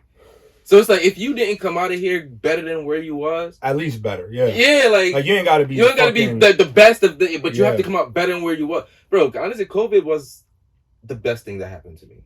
And truth be told, like, not to get into that like scientific shit either, but like I call on this type of shit because I believe that it holds weight in any aspect of life. But like Darwinism, you know what I'm saying? Yeah. The Survival of the fittest. survival of the fittest, right? The reality is, if you're not, you don't have to be the fittest, but you got to be fit. You got to be able to survive. You got to be moving in a certain way, right? Like that's where all these terms come from. Dog eat dog world. Like all of that shit really is a representation of, if you're not gonna get it and you're in somebody's way that wants it, They're you're gonna eat you food. They're gonna eat your food to get where they need to be. 100%. So you're either gonna be the one that's being eaten from, or you're the one that's eating. You know what I'm That's saying? facts. And some people, you know, to this whole conversation, if you don't have that mentality or that drive and focus in you, ain't a class in the world that's gonna teach you to be a go-getter, bro. They can teach you how to be good with numbers. They can't teach you how to make money, though. Facts. You know what I'm saying? And I, like I said, I know dudes that are, by their own admission, are nobodies. They still use that opportunity to be like, damn, yo, I could, you know what I could do, bro? I could go to fucking Michael's. I could buy a Cricket. I could grab some vinyl. Trust me, I seen your shit. I seen it. I used it today too. Nah, bro, it's a fact, right? So you gotta start. To me, you gotta start somewhere. And I'm gonna tell you where the big problem lies, right? So people always see the goal and they see where they are, and they oftentimes only equate that there's one route to get there. Yes. Right? So let's say, for example, you buy a Cricket, right? Let's say you drop $300 on that. You buy $200 worth of vinyl. You get a heat press. Let's say you're $1,000 in, but you got everything you need to make some shirts, right? Mm-hmm. You could, I would ask you, but there's probably limitless answers. But you could literally go anywhere. You could go to a mom and pop pizza shop. Hey, can I speak to the owner? Hey, yo, facts. Hey, man, listen, I live in this area. You know what I'm saying? I frequented this establishment for a long time. I noticed that you guys have uniforms. It's fairly simple. Like, if you don't mind me asking, where do you guys get those made? Right? As a business owner, I'm going to tell you, because I think that you're an aspiring business owner, I'm going to try to help you, throw you a bone. He says, oh, I get my stuff done here. I go to Vistaprint. Right? So let's say, fast forward, you'd be like, all right, thanks for the information, man. Can I get a number? Blah, blah, blah. You just take that information, you go home, Vistaprint. You look up, let's say what they charge to make one t-shirt. Right. And let's say that you've seen 6 employees, maybe 10 in total. You type in, yo, I want 10 shirts, single color design, front and back. How much does it? This is how much it is. If you are okay with taking $1 or $2 off of every shirt, this is what you do. You go home, you make a sample shirt, right? Yes. Bring it to them. Little note attached. Thank you for the information. I appreciate it. I would love to do business with you. Here's an example of my work. I don't even want to see him now, because I don't want the reaction to be, oh, this fucking guy again. Or I feel like I have to say certain things because I have to be sympathetic. I want it to be that when he walks in the door to collect the bank, to count this, to do the safe, hey, by the way, so-and-so, somebody left this for you. He looks at it. He's going to attribute that note to you, right? Yes. And if you're smart, you would have left your name, your number. Maybe he calls you. Hey, man, I appreciate the shirt. You know, come by sometime. Let's talk business. In an ideal scenario, let's say that it plays out that way. That's now a client that you, let's say, could have for years. Maybe his brother owns a liquor store. Right. Maybe his dad owns a gas station. And those people always, I've learned business owners always know business owners. Of course, because who are you going to chill with? It's the whole birds of a feather flock together. Who are you going to spend your money with? Facts. You're going to spend you with other niggas who's supplying the shit that you need for your business. Business owners need to survive, so they're going to cut costs where they need to. And again, to the point of the taxes thing. Again, if you understand the business of it, you understand that most purchasing that's made in today's society, or ever really, is made from an emotional standpoint. Yes. Right? Because they got the money to spend it. But if you had $1,000 and there was something that was $900 and $500, equal quality, but shirts they're going to throw out every now and then. So not only are you generating business, but you're generating reoccurring business, because you know every 3 months, new hire. Yes. Every opportunity you get, yo, can you make me this? Shirt. And then what do? You start going on lines like, yo, bulkshirtwarehouse.com. How much is it for 50 shirts? All shirts, Jiffy shirts. All of that. Shit like that. Right? You start getting your numbers together. Let's say 2-3 months down the road, you say, hey, man, listen, you know, I appreciate your business. I love doing work for you. You know, just to kind of give you the bigger picture. I know you're a business guy. I know you know, like the numbers. Realistically, the next time you place an order, I can cut that cost down by almost half on every shirt if we just do 50 at a time. So now guess what? But see, now here's the trick. You might think to yourself, damn, or somebody that's listening might think, well, damn, where the fuck am I finding time to make 50 shirts? But now you don't have to. Now you just go online, you find a spot that's And going to do it order that shit 50 at the cents. same price or maybe a little bit more. Maybe than like what you $10 quote. more. Right, yeah, no big more. deal. But again, if you're making profit, you're making profit. That's the end of the story. Fact. Too many times people are interested in doubling their investment every time. Or Bro, tripling that, yeah. There's billionaire real estate investors that have lost millions of dollars, bro. That don't make them quit, though. Again, look at Amazon. Right. The reason why Amazon is in the position they're in is because they lost money. Mm-hmm. They lose money. No, that's the only reason they in the position. That's why Amazon builds 2 warehouses across the street from each other and one is not in use. And that's why the government don't come after them like you're trying to monopolize. You got to stop that. It's because the customer service side of it exceed the business side of it. And it'll never be monopolized or viewed that way because you can have an Amazon page and sell exactly. stuff. All it is an intermedium. It's just like Lyft and Uber. They're not monopoly on taxis. They're just saying, hey, guess what? I have 50 million riders looking for a ride. You own a car? Let's partner up. Mm-hmm. You need They're making a cash. cut. You're making money. You work on your own schedule, bro. I drive Lyft, bro. Fact. None of my homeboys know that shit. They hit me. Yo, what you doing? Shit, bro, I'm driving. Where you going? Shit, I'm headed over here. You know what I mean? I'll never be like, yo, you mind if I take this call? Nah. I mean, I ask them, but low key, I just be like, oh yeah, I'm doing this, I'm doing that, and it ain't, bro. I could drive maybe like 4 or 5 rides. It's $50 maybe. Yeah. It's gas money, bro. Oh yeah. Bro, I drive every fucking way. Listen, this is how I look at it, right? If I can have something that at least makes me my weed money, I'm winning. Because now it's not, like you said, I don't have to come out of my regular day money to buy weed. Now it's not a liability. Exactly. It's an asset now. So now that money that I would have spent on weed with my regular day money can go towards. And it's not affecting your bill money at all. Trust me, I get it. So, but I think different. I'm one of those people like, I don't think, I got to cut back on weed to save money. I think, I got to figure out how to make more money to smoke more. Yeah. So I feel like that type of mentality is honestly what sets me apart. Yeah. And that's why when the conversation comes up about why I do so many different things, it's a 2-point thing where one is like, maybe some days I wake up, I don't feel like editing photos. So I can edit a video. I can make a beat. I can write a song. I could do graphics. And now you're not stagnant. Now you feel like you can get nothing done. You're always being productive. Even if you're not in the mood for one thing, you can all do something. Now you're consistent. Now consistency leads to motivation. 100%. And again, that goes back to the multiple streams of income that comes from, sometimes truthfully, like when I'm in a good space, I really be on some shit like, sometimes I'll tell myself, any money I make the next 2 weeks off of graphic design, that's going to be my play money. I'm going to go buy a PS5 with that. I'm going to pay my rent a month ahead. You know what I'm saying? I'll kind of set myself these little mini goals. But that's grown man mentality. Well, yeah. No, real shit. Because I've learned money. Somebody told me, not to cut you off, a friend told me, it was like, yo, bro, I pay my bills at the beginning of every month. Yeah, got to. Every month. You don't want to be on the fucking 23rd sweating. Exactly, on the last of that shit. Do. Nigga, ever since he told me that, and this is when I was like, 22, 23 years old, nigga. I've been slowly trying to put myself in a position where I can do that.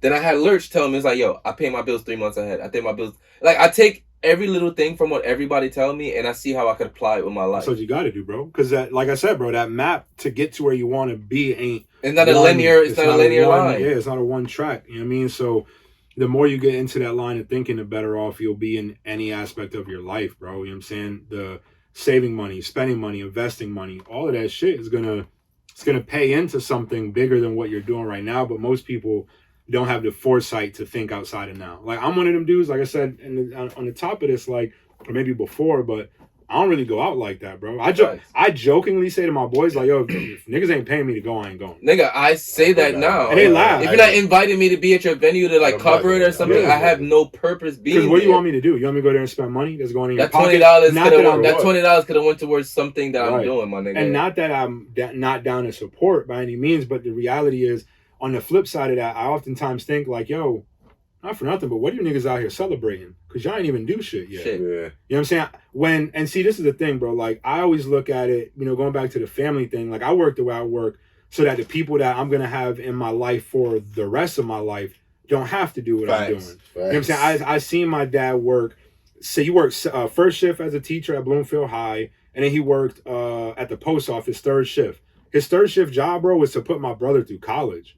See, but that's dedication as a parent. Things you need to 100%. Do. And he didn't have he could have been like, nigga, Manchester Community College is free. Facts. But my brother wanted to be somebody. So your dad was like, yo, I gotta at least try. Yeah, and you gotta give your kids opportunities. And I seen what that shit did to my mom, my dad.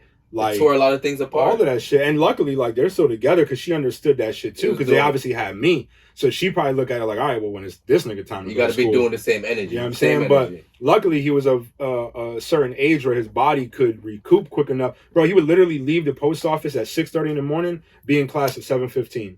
Nigga, we know a friend who works at the post office, so we know the toll that shit takes. Yeah, bro, it's no joke, bro. It's no joke, bro. You know what I'm saying? So, and now my dad's retired. You know what I'm saying? He's owned businesses. He's worked, traditional jobs, I would say.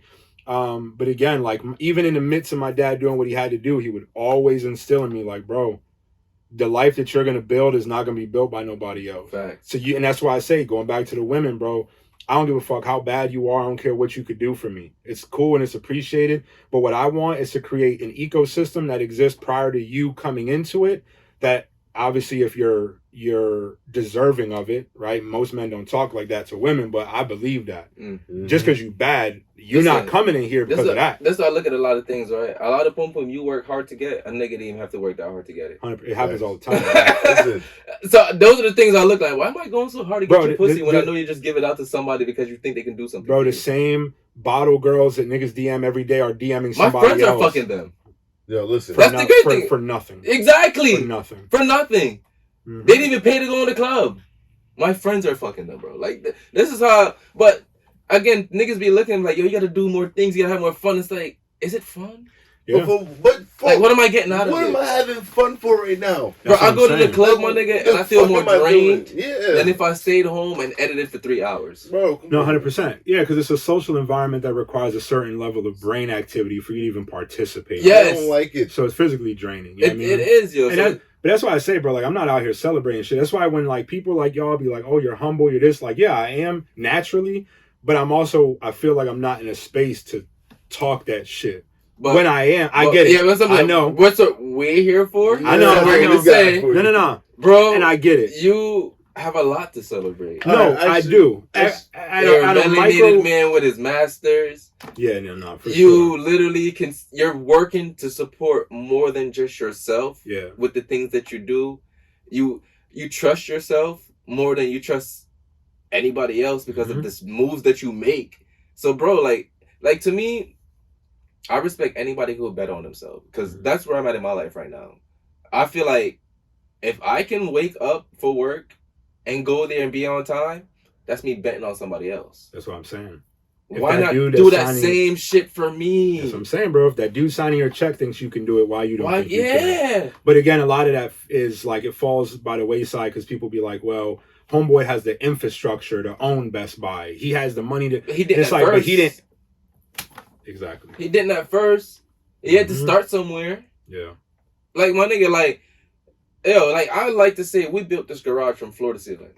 No, I feel you. Literally. Facts. Literally, from floor to fucking ceiling. From tile to fucking ceiling, money. And it's still built, and it's always in the midst. It's because when you have to financially contribute to, like, different areas, certain things go slow. And sometimes it can feel like you're not doing nothing. But it's because you're trying to do everything at a steady pace without trying to outshine one thing. Because when you get too far with one thing, you lose a lot. Exactly. You get too deep in. And it goes, again, even bigger than that. Like going back to the music scene, like, again, it can be applied anywhere. But like if a record label sees you and says, yo, we'd like to offer you $500,000. What does that mean? That means that they see an investment in you, right? Because they're not in the business of losing money, right? So they're going to invest $500,000 in you in the attempt to make 500 million. Yep. So if they look at you and say, yo, that dude JR, that's what you say. Yo, that dude, if we put 500,000 or 50,000 in his pocket, we put the machine behind him, we put in placements here, features here, features there, we gonna recoup and charge this and charge this. So in any instance, in any opportunity that you have for somebody to put money in your pocket, you need to take a step back, understand what they're really seeing in you, and figure out how you can exploit that out of yourself. Yeah. Honestly, the Dave Chappelle journey is my inspiration for that. But also, this nigga signed a 50 mil contract, right? The company, the network made 500 mil off him, but because he was contractually obligated for only 50 mil, it was either take it or dip. Yeah. Some people would have took it because they'd be like, "Yo, there's not." But when you see something else in yourself, like, yo, I made a 500 million a year off thing. Like, imagine if I just recoup myself and just try at another angle. Imagine what I can do for myself. Yeah. Then he came back and get 60 mil right off Netflix with 3 specials. Yeah, and gets his fucking show back, gets all of that back. Bro. Yes, gets the power to his name. He got his name back. Yeah. He literally got his name back, which is and honestly, I've been looking at that. I don't want to be in that position either, because look at Prince. Prince died as soon as he fucking got rights to his masters. You have all of these people who are literally risking their lives to get their publishing rights. They get their creators' rights to their own art. Yeah, they're buying their own shit back. Yes. Bro. And again, not to even quote Kanye, bro, but it's modern day slavery. Yeah, like you're remastering your own work just so you can have full rights over that shit. Yeah. Like, that shit is crazy to me. Yeah, Ashanti's doing that. Taylor Swift did it. Yep. Like, oh, I'm about to, since you own that version, I'm gonna do this version now so I can own it. And it shouldn't have to be that. But again, a lot of people, unfortunately, when they're in those situations of dire need and money, not to say Taylor Swift, they're willing to do it. They're gonna sign it, and they're just gonna think, I'm gonna figure it out later. I'm gonna cross that bridge when I get there. Everybody's but I'm learning from those mistakes. So that's why I take time to have the conversations with you, because you be around so many people, and I'm gonna be real, my nigga. You can speak of where a lot of people fail based on the conversations you had with them. So to be able to have you articulate with that with me, and to have other people like you in my corner, I don't have to feel the same way as somebody else. Yeah, because I mean, eventually there's going to be a point where you can't retain all the information needed to be successful. You can't. So you're going to have to make your own experience at some point. And that's why everybody who is highly successful has a team of people. You know what I'm saying? Kevin Hart is funny, but he got niggas that write jokes for him. Right. He got people that open up for him. 100%. And all of it is part of a system that is essentially established to better him. You know what I mean? Right. And to your point, you know, with the contract shit, in my conversations with a lot of local musicians, one term that they are like, they don't even know what this word means, but it's perpetuity. You know what that means? Again, Dave Chappelle, right? When he said, your name, and we own your name and likeness. Yes, under all perpetuity. A universal perpetuity. Bro, I mean, for people that don't know, that are listening. That means you can't go to Mars and start something up in that same title. As crazy as it sounds, that's exactly what it is. Perpetuity essentially means for the rest of your life. And not even life, because that exceeds and 70 years, because the copyright after that plays in, because they have 70 years to own your shit after that as well, too. Bro, the average lifespan of people is around 70 years. So you mean to tell me when I die, even if I had a kid the day before I died, my kid may not even have access to that? If that's the case, then what are you even doing it for? Because you're not doing it for you. You're doing it for the person who got you. But that's why a lot of people, bro, like you got people like Russ and all of this. Who's independent, like, making all this bread. I'm trying to be independent, bro. I don't need it. You know, Nick Grant. You know what the great thing is? Nowadays, there's kind of no excuse for it, because they're kind of just taking this shit off the internet. So, like, Speak for Music example, dudes be popping before they sign record deals. They have to be. Look at Mike Jones. Because the music, because a record label's job in 2022 is not to make you hot. Facts. They're it's there to capitalize off what's already hot. Yeah, they're A&R. I mean, I'm telling you, I've been in these meetings with A&Rs of record labels, and they'll say it like, realistically, like all our job is these days is to push the button. Yeah. So all they are is a cosign. You know what I mean? So when you see somebody, you can fucking name anybody, but if you see somebody, you open up Spotify, Apple Music, you see their shit plastered on the front. That's Rap Caviar, top of the playlist. You got people like Jay-Z, Kanye, DJ Khaled, all under that person. Sequentially, you're going to listen to the first song. Facts. Right? But how do you get there? You can't buy a position there. Similar to, like, in my experience with networking, rooms I've been in, bro, you can't buy a ticket in these rooms. You can't. You know what I mean? Yeah. How you carry yourself before you ever get there is what's going to get you there, and how you act in that room is what's going to keep you there. Mm-hmm. You know what I mean, bro? Because I've been around some people that I've been like, yo, I'm really in a room with this dude. That dude just shook my hand. Yo, homeboy just said this, blah, blah, blah. But in the moment, my work. Like, you know what I'm saying? But in the moment, you can't be like, yo, pleasure to meet you. I'm a big fan. Blah, blah, blah. Do this for me. Yo, y'all got this going. You got to learn how. See, but that's the balance of humility at that point. Yeah. You got to know when to speak how you can benefit somebody, and to speak of how you can be benefit from them. There's a balance with that. You also got to know when to shut the fuck up. Yeah, no, and that's what I mean about knowing how to be in a room and just exist in the space, right? Like, you know, so I give this example lots of people where it's like, let's say let's say Jay-Z is having a meet and greet, right? If you go to that meet and greet, let's say there's 20 people there, theoretically.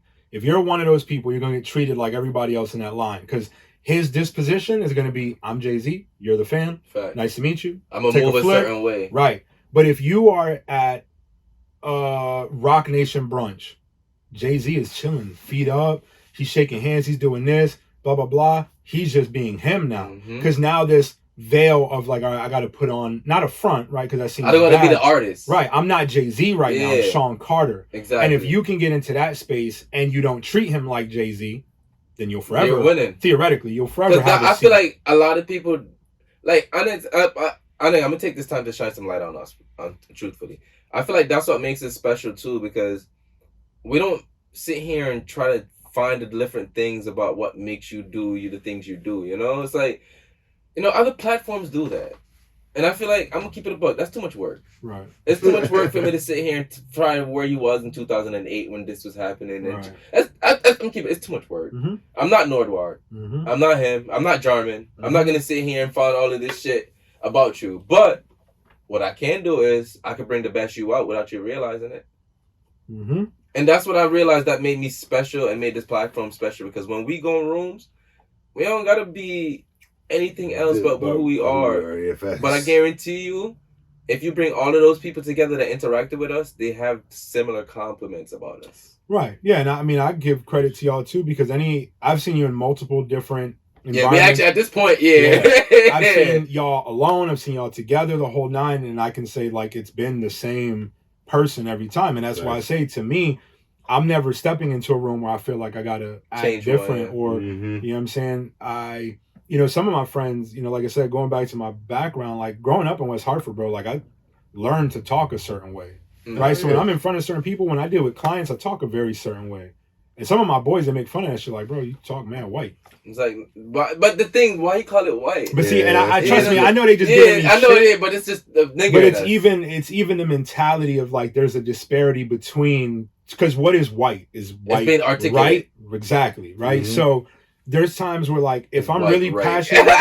No, but that's what it be though. That's when you go white, you couldn't get right. Yeah. Because the reality is that on the flip side of that coin, if there's a talking white, then there's a talking black. Facts. So if talking white is talking like articulate, so what are you saying about black? Us then? Are we not articulate? Right? Am I less so? Because I'm half Puerto Rican, half Jamaican. So am I less than y'all because you think I talk like somebody else? Facts. And what weight does that really carry? Because I guarantee you, if you and I go to apply for the same thing, we got the same credentials. I know the way you talk, they're gonna look at you like, nah, we don't want this dude customer facing. But the reality is, the difference between talking white and talking black is just the stress you put on your words. Yeah.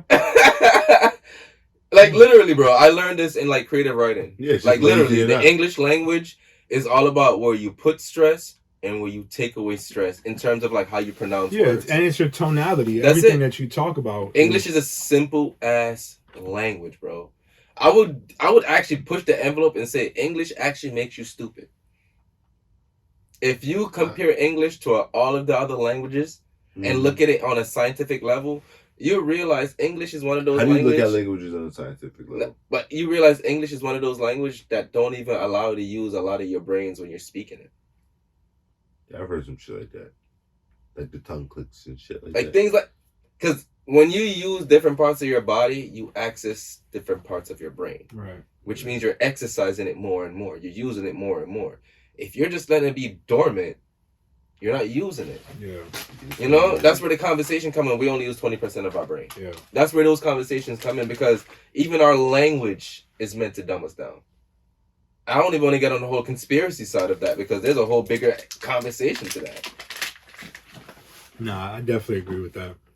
For sure. Because when you speak Spanish. I don't. You don't speak Spanish? I'm a fake Puerto Rican. If you hear me say some shit, you're not the only. I'm fucking around. You know what I mean? We're probably the same small amount of Spanish. Probably. And it's a shame, bro, because my mom and my grandma, they used to be mad adamant about teaching me. Bro, I remember when I was young. It's hard to get, though. Bro, my grandma I'd literally be in a tub playing with shit, and she'd be like, all right, Jamal, like, repeat after me. And I'd be like, you got a black ass name. No. What if he was like a Jesus? I'd be fucking ruined, bro. Bro, the crazy thing is, like, and it's funny because I probably shouldn't even say this shit, honestly. What was your name supposed to be? No, I ain't even know. Like that. But, like, growing up in West Hartford, whatever, right? Like, literally, my graduating class was probably, like, 10 minorities, so to speak, whatever, right? So when, like, I used to, like, flirt with white girls and shit, they used to be like, oh, what are you? I'm like, oh, I'm half Puerto Rican, half black. And like, yeah, like, I figured because your name is Jamal, but like, you don't look black. And I used to always be like, no, literally, bro, my response to them when he used to be like, oh, you don't look black, I used to be like, I'm black from the waist down. That's it. You know what I mean? That literally used to always be my shit. And I catch their interest right there and there. It's over for you. It don't matter what the fuck my name is anymore. You know what I'm saying? Now it's like, damn, what's going on below that waist? You know what I mean? So it's always been some shit, but like, shit. You know what I'm saying? So to say you was a lot of white girls first experience with a black guy. Yeah, 100%, bro. Word. I ain't gonna lie. I only had one white girl I dated in my life. Only one white girl. I've only dated one black girl, and it was in college. Really? Mm-hmm. Only one black girl? Only one. I have a friend who refused to date dark-skinned girls at a point because he thought just because they were dark, their pum-pum would be black. That's a fucked up way to think. And it's kind of true. So, I'm telling you, this is crazy. This is gonna have to go in an uncensored version. But, truth be told, bro, I'm gonna keep it real with you. Part of my, like, it's not a dislike, right? Because I love everybody. But part of me when I was younger, before I got like before I got sexual experience, right? I used to think to myself, like, damn, like I've been with mad white girls, you know what I'm saying, light skin. You know what I'm saying? There ain't a lot of contrast down there. But I used to think along the same lines, like, yo, this girl's like pretty dark, blah, blah, blah. Like, that means that the way that shit looks, gotta that be darker skin, it's gotta look crazy. Yeah, you know what I mean? Because the white girls look like this. Right, and it's super immature, and that's not my line of thinking anymore. But we were young and dumb, bro. Like, my dumbest sexual story I like to tell, because I like the sex that came with it, is because... Nigga, I was in a high school. I did a block schedule. So a block schedule is 3 days of the week. Yeah, I did that for a year. So right, I was one of them kids who didn't have to try hard. That actually just got good grades. Where I really try hard. So I got skip days. I got like free blocks. Yeah, you're like 90-minute class. Yeah, sometimes 2 hours. Yeah. So I had a 2-hour free block, and we on the UHart campus. Come on, bro. I'm a horny high schooler, bro. Straight clapping. I'm going to fucking UHart campus, nigga. I found this nice little thick, plump, luscious girl over there, Doug. Yes. I was trying to clap it for the longest. So one day, she finally had free time between classes, between one of my free blocks. Yeah. I just had to walk up there. Let's be free together. Exactly. So we in the Let's room, be free together. And this is she when girls want to give you the pum pum, but they just don't want to throw it at you. Yeah, they want to earn it. They want to earn it. Yeah. So I'm earning my pum pum. Yeah. So I'm in the midst of earning my pum pum, and I'm finally this close to getting my pum pum. Right. My pants is on the other side. The reason I say that is because my pants has 4 magnums in it. But I'm right here about to get the pum pum. Yeah. The question is, do I stop all that hard work I put in to earn the pum pum, or do I start over just to get a condom? Just pray first, bro. Jesus took the wheel. Got him. No regrets. No regrets. You here? Bro, no kids? God is good. No kids. Bro. Yo, but listen, honestly, I loved every bit about that. I dig it. Because to me, you got to experience real pum pum, yo. You got to fuck pum pum raw once in a while. Yeah, I think everybody has to have every man experiences. Yeah. I'm going to tell my friend's story, too. He has a story, right? When we was in high school, right? I ain't even tell this nigga name, but that's fucked up. Why you telling? I'm telling a whole bunch of different stories because it ain't my story, but they good stories. Don't know this story. It's all good. That's on them. It's for them. So this nigga was one time fucking this girl, my nigga, in the bushes after school, dog. This is the reason why niggas don't use lifestyles after a while, yo. This nigga ended up getting a pregnancy scare off of a lifestyle after fucking in the bushes. Oh, that's not that bad. No, just use no condom at that point. If I'm gonna get a pregnancy scare, bro, off using a condom, you broke. Nah, I get what he's saying. Like, if the scare's gonna come, it might as well go raw. It might as well go raw. After a condom breaks, you going raw. All right, let me ask you a question. Right? I felt. When was the last time y'all niggas heard the word pre-cum? But there's a point in life. There was that was the thing, right? Yeah, it was. Pre-cum was like, that's why I got bitches pregnant. Yeah, it ain't about. I didn't come in her. But yo, the pre-cum got her pregnant. Yeah, it's like, but if you really look back and think about it, nigga, that was dumb as hell. Yeah. Niggas was out here really just raw dogging and blamed it on pre-cum. Nah, you know what you did in there. You know what you did. Nigga snuck a little bit. Like it wasn't me, dog. It was the pre-cum. Yeah, it's just a scapegoat. Like, yeah, I didn't even mean to, bro. I didn't even know about that shit. My bad. Because like, and then after pre-cum, now bitches can squirt. Right. They just peeing. Yeah, like squirting wasn't a thing when I was a teenager. Fuck no. Bitches never was bragging about, yeah, I'm a squirter, yeah, I'm a squirt on you all day, nigga. Nah, bitches is just peeing on niggas. It literally used to be like, yo, shorty's mad wet. You know yeah, exactly. Like, all right, cool. So when did squirting become a thing? I have no fucking Some people say it's a white woman anomaly. Truth be told, bro, I feel like there's a lot of shit that really, like, doesn't really come to the forefront of things until it's like, somebody just gotta say it. It goes back to the Kanye shit. Like, there's mad shit that used to happen in porn that, like, it just wasn't. It not that it was like taboo, but if you weren't into that type of like kink shit, you wasn't really on that type of time. But I think a lot of niggas are into kinky shit now. 100%. But see, in the general public view, a lot of niggas feel like they're gonna get looked at funny for that. You know what I'm saying? Because like, they are, bro. In the last 10 years, tell me when the fuck it was a conversation between a guy and a girl, and the girl was like, "Oh, like you eat ass," and they could be like, "Yeah." Actually, a couple years ago, we said no homo after every sentence. That's what I'm saying. so the reality. Imagine that statement 5 years ago. But that's what I'm saying. Back then, it was no nigga want to be a munch. Yeah, exactly, bro. And now it's like that's what I'm saying. To your point about the English language, like sometimes it's just gonna develop at a rate because people are throwing in their contributions to shit. I mean, dudes were probably eating ass in the 90s, but niggas were probably just like, bro, I'm never talking about that shit. It was taboo. Yeah. It was a taboo thing. And now it's like chicks will literally hold that shit over your head like, you don't what? You don't eat ass? I can't fuck you. Why? The fuck you mean why? Yeah. You know what I'm saying? Like, bitch, do you lick gooch? That's what I'm saying. Did you eat ass? Yeah, that's a fact. What you gonna say now? Yeah. It'd be like those women that be having 3 baby daddies. Like, I can't date a nigga who have a baby mom.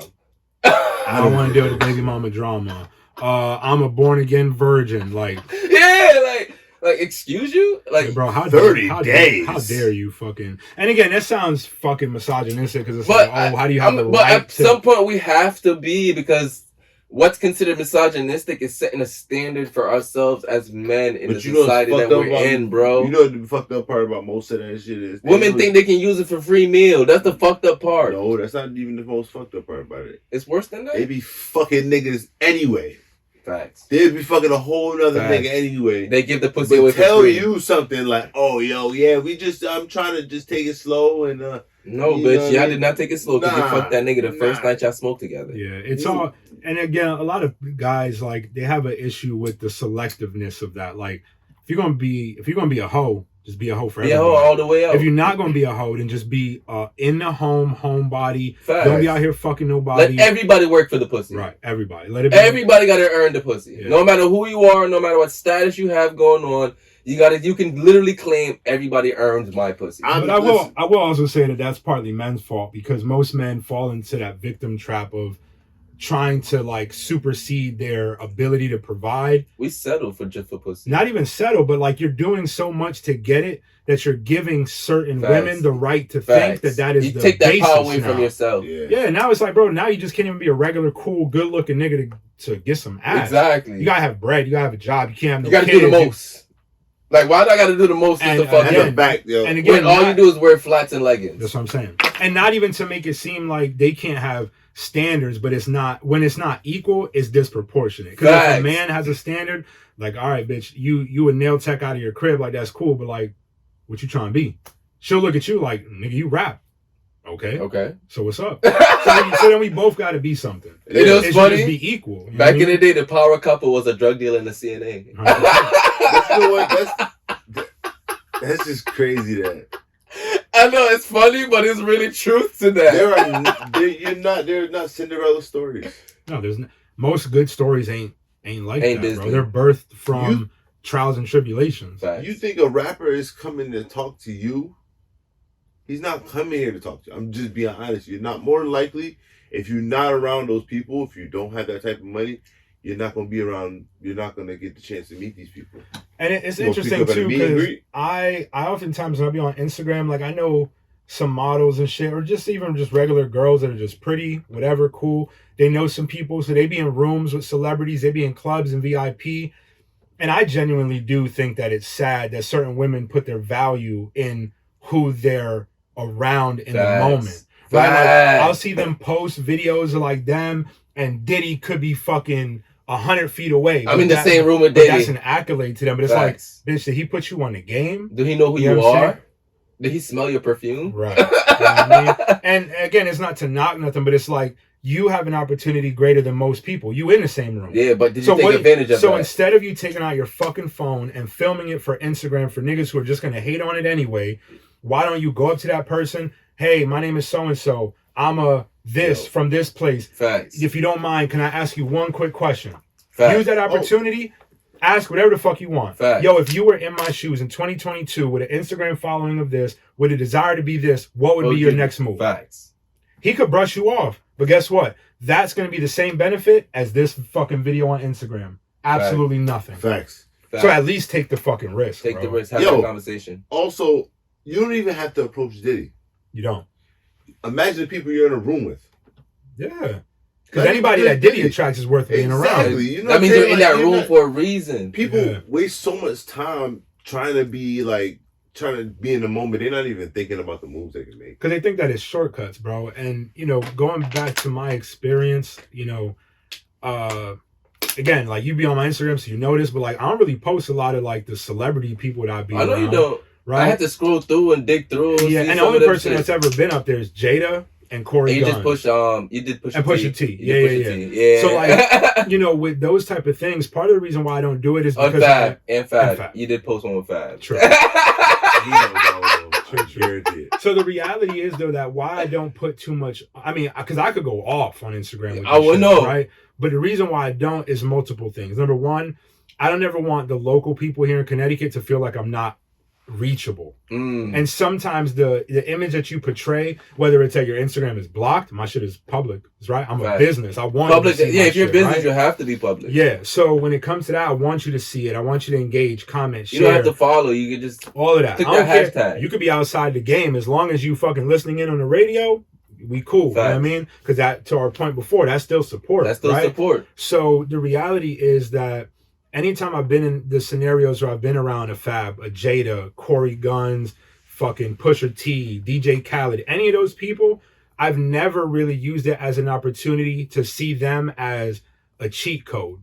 I just look at it like, yo, if Jadakiss is here, the likelihood is his manager is probably here. And those are the people you need to have the conversation with. Is probably the one that's doing his Instagram.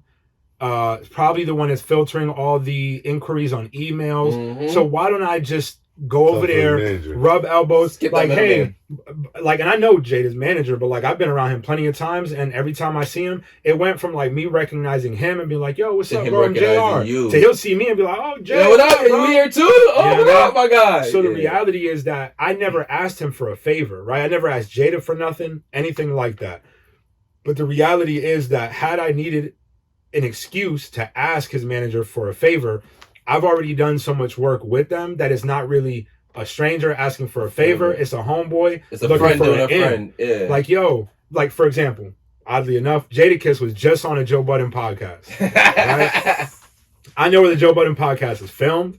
I know what time they record. I could pull up. But I'm never going to do that because when I get in that room, I want to be invited in that room. Yeah, I don't want to break my way in. Like, yo, I Jada. can push my way down. Put your doors down. Because Jada did mad shit that because niggas going to look at you like, nigga, you doing too much, bro. Like, we already know you. Just wait, my nigga. Yeah, and Jada did, like, he did a couple different, like, things that day in the city. So, like, I knew he was going there. I know I want to be in that room. I could have hit his manager or my guy who's also friends with Jada and been like, yo, I'm free. I could drive to the city right now. Like, yo, you think I could tag along? But what am I going to do in a room where I'm not really welcomed per se? Fact. I'm just somebody's plus Nobody's one. Paying attention to what you're doing. Nobody cares for what you have to say at that point. It would be a momentary pleasure for me, but it wouldn't last a test of time because it wasn't, yo, that dude who I seen you with, yo, his photography is sick, bro. Yo, if he from around here, nah, he from over there. Oh, yo, reach out to home, yo. Tap see if he'll come in. Blah blah blah. We about to do a podcast on this location. It's like renting a sports car. Yeah, Yeah. To me. Nah, to It's me, like- that's like it's like- posting an Instagram post. It's like going on South Beach, rent a Lamborghini, but you come home, you drive a Honda. Yeah. It's like, why would you do that to yourself? Put yourself in that. I mean, have fun if you want. And I do But- see it. To be devil's advocate, I do see it both ways because there are stories of people who have bought like a Bugatti, right? It could have been their last bread. But guess what? Like you said about this whole concept of business owners be around business owners, who you think that Bugatti is going to attract? Fact. Yeah. Niggas who could afford a Afford a Bugatti. Bugatti. Yeah. So now when you're sitting you're at the bar with them, oh, yo, what year is yours? They Right. ask you. Your different oh, it's a conversation. 2022. Word, how you like it? Bro, I love it. Best investment I ever made. Word, yeah, I got one, this, that, and the other. Like, oh, word, what do you do for work? Now all of a sudden, there is no ice there. It's been already broken. Right? So, yes, It's like stupid. Muhammad Ali's. What he said. Not Muhammad Ali. Is it? Am I saying it right? Cassius Clay. He changed his name. Yeah. To. But he's like, yeah, like I can pull up to the guy with a Bentley, but he won't care what the fuck I'm saying if I'm driving like a Honda. No, 100%. But if I'm driving a Bentley in a nice ass suit and I'm flossed out, he gonna want to hear what I have to say. That's and that's where I see it. But I do understand your point of like if you're doing it to paint a facade and you're not even trying to get anything out That's of what it. I'm saying. Like if you're going out, like you going on spring break, bro, for 5 days or whatever the fuck, baby, and you go rent, you saved up bread to go on vacation, and you rent a car with most of your bread and go down there and be broke. All you do is drive that car around. Mm-hmm. Some people sleep in that car on their vacation. You wasting your life away. No, Like 100%. if you got it, if you earn it, bro, have fun. Because one day I hope I could rent a nice car. Yeah. Because I probably won't buy one until I really, really Yeah, have the got it, money. yeah. Listen, I have a financial rule. I will never afterpay something I can't afford.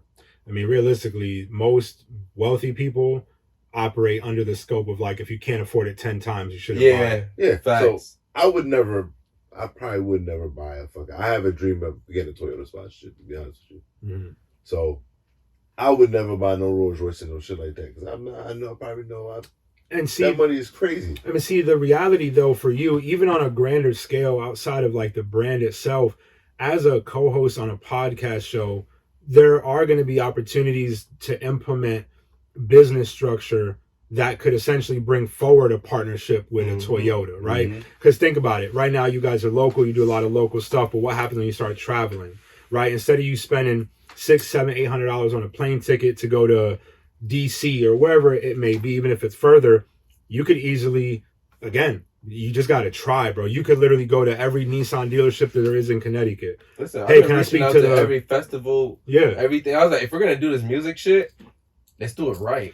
No, 100%. I've been reaching out to Rolling Loud. Yeah. I reached out to Dreamville Fest. 100%. I've been emailing all of these people because the worst you can do is not email back. And the best part about it is that it only takes one to say yes. Exactly. Right. So even with the business mentality of like the Toyota thing, you could literally go to a Toyota dealership, be like, I want to speak to the dealership manager or whatever, the general manager here. Hey, listen, this is my name. You know what I'm saying? I'm one half of this podcast. You know what I'm saying? We've been local. We got 250 episodes. We have sponsorships of this place, this place, this place. We're about to implement another facet of our business, which is going to be traveling. What do you think would be the likelihood of us building a relationship where I could potentially rent a car or lease a car from you for a month? You guys can keep branding for the dealership on the car, but I can also put branding on it. So now when you pull up to an interview, there's branding, right? Yes. Everything about life is branding. It's like a NASCAR. Right. It's the same reason why you got Weed and Whiskey Podcast on your shirt, bro. Facts. It's that when you step in the room, before you open your mouth, they attribute you to something. Facts. You wear Jordans. Why? Are they comfy? Not really. Some of them are. It's just a lifestyle. It's a status symbol. But I was just Yes. on my homeboys yesterday in the studio. There's a video. I forgot the doctor's name at the moment, but he equates his entire rant to the fact that like when we don't find value within us, we try to put it on us. We use right? other brands to brand our own uniqueness. And again, what's the difference between me spending $180 on a pair of Jordans and giving you $35 for a shirt? Facts. It ain't about the money at that point. It's really where you want to put your investment. And that's why a lot of people say, like, bro, you got no problem supporting Gucci and Louis Vuitton. Right. All these trapper dudes with Louis messenger bags. Bro, your man's that got a local brand got a messenger bag that's Right. $55. Shout out You to paid 3 1990 racks. something. Yeah, Joe, that's my guy. Yeah, I had to 100%. just take that time. No, 100%. Joe's one of the Honestly, people I would that. never wear one, but that I keep saying that. Yo, shit, I Joe, would the wear it. bag that Joe just dropped, I ain't gonna Yeah. lie, I thought about it, yeah, but somebody said he gotta buy it for his bitch, and I was like, I can't buy that now. No, I mean, and again, it really just goes to the distinction between where you want to put your money, bro. You know what I mean? And honestly, like, I'm not one of those people to buy $80 shorts, but I bought $80 shorts off Joe. What happens? Strictly off who he is and what he's doing in his brand. Yeah, bro. And don't get me wrong, bro. Like, I was in Louis Vuitton today looking for some shit for my mom. You know what I mean? But I could have been in there looking. I got a Louis Vuitton belt. Paid $600 for that shit. I wear it, you would never see it.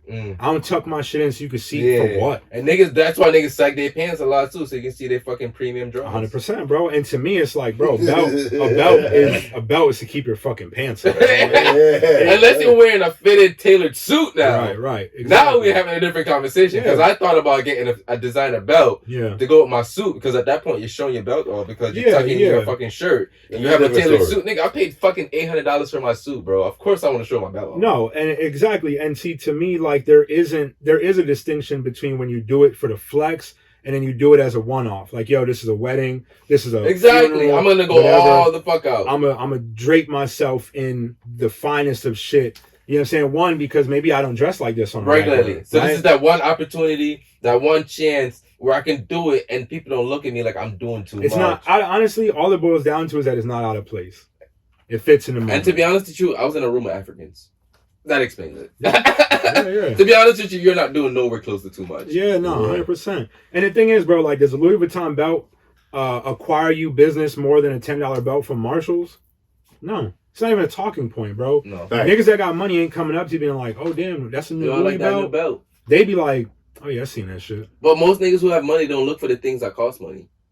Yeah, because they know what it's like to not. They know what it's like to maintain that. Yeah. We're so stuck in a structure mostly of, I didn't have anything. I acquired a bit. I got a rush from that. I got access to things that I wasn't able to put my hands on.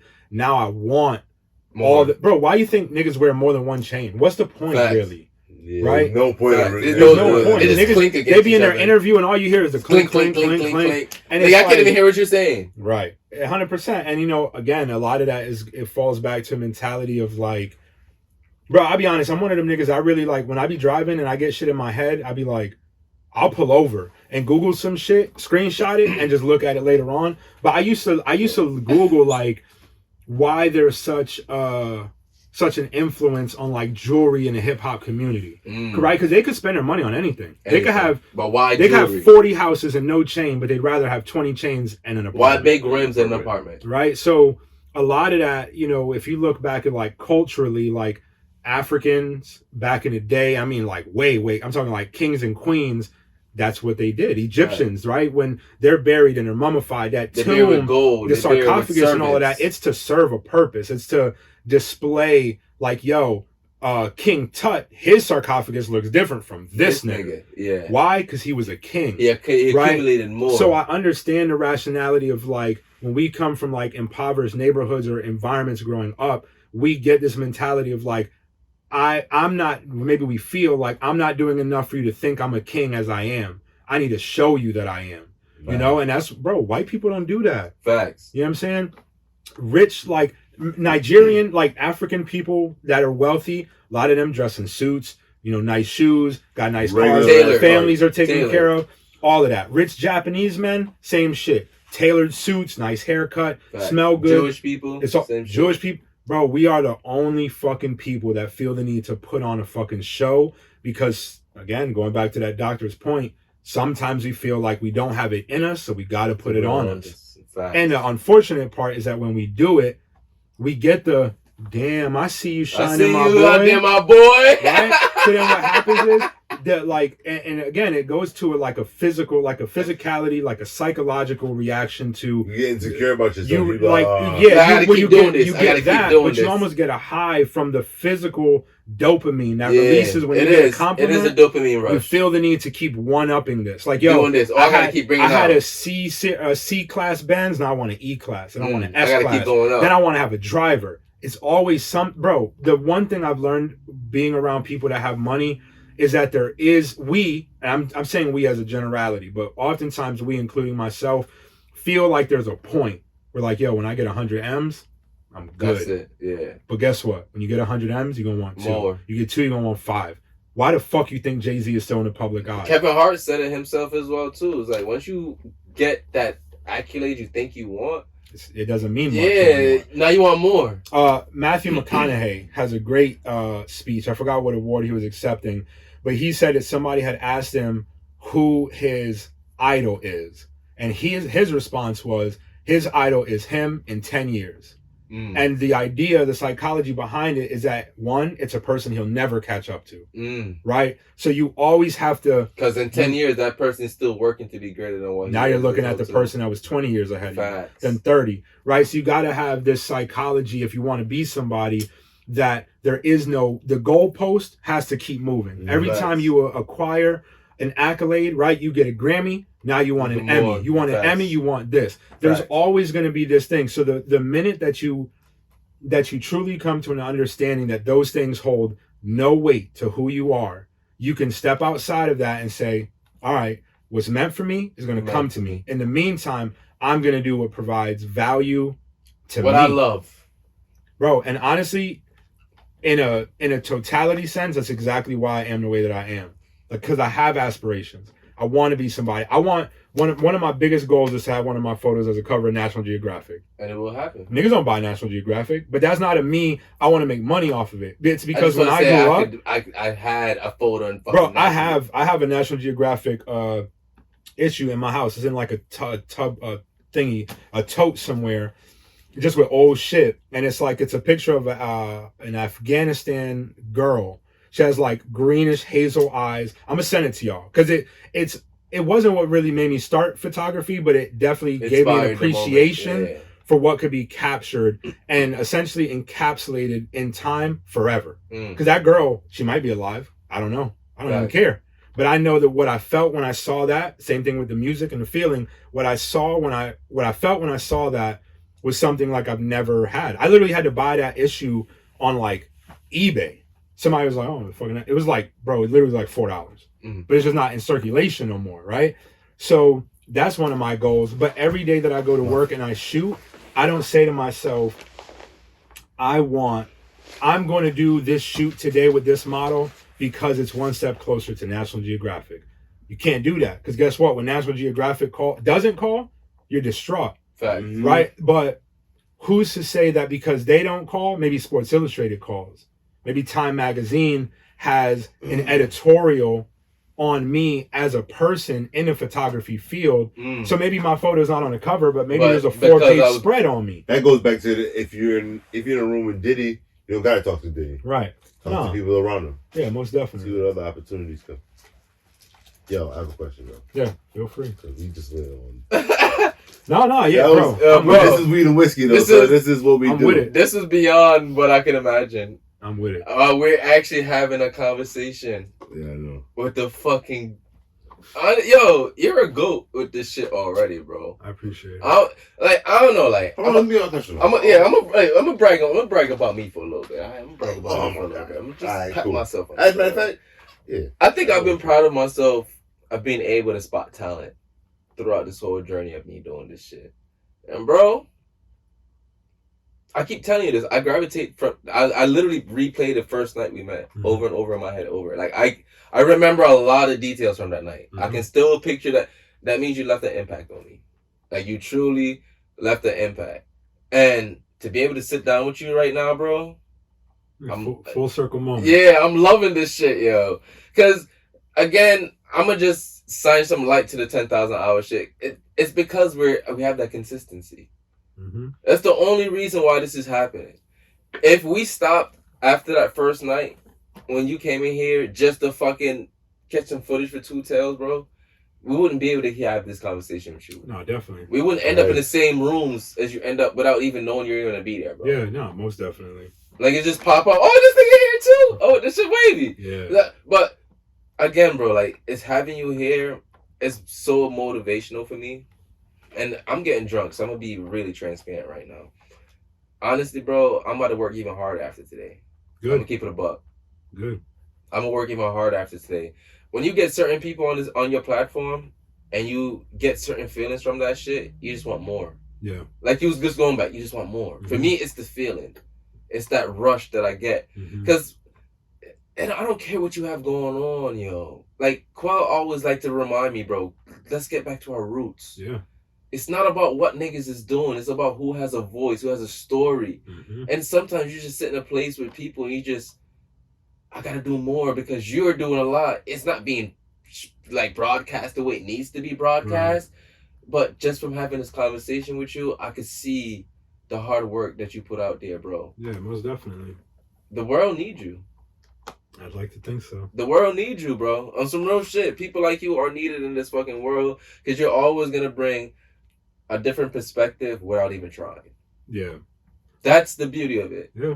It's because, like, that's the gems of people. When people are literally changing the world without fucking trying, bro. Yeah. Okay, I have a question. Go ahead. All right, cool. When did you know for a fact that it was working?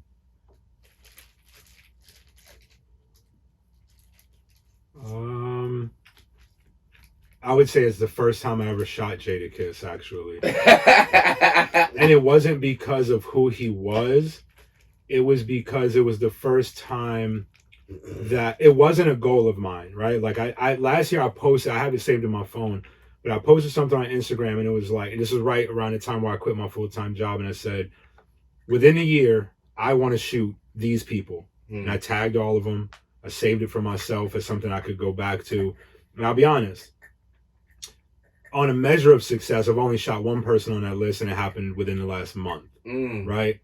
But what I've been able to achieve within that month came to a realization when I was in a room with Jada, because I realized that the pinnacle of what I looked at as my goals wasn't, it's, my mom used to always tell me, like, we plan, God decides, right? Yeah. So I could have my list of 10. But just because it's the 4, because you want it, don't bro, mean it's I've probably shot, well, I've definitely shot more than 10 people, right? Like, people that people would look at you and be like, yo, how the fuck did you do that? Yeah. More than 10 of them. So because my 10 was only 10% of my list got achieved in a year, but one, a year is not much time, right? It's my first full year doing it full time.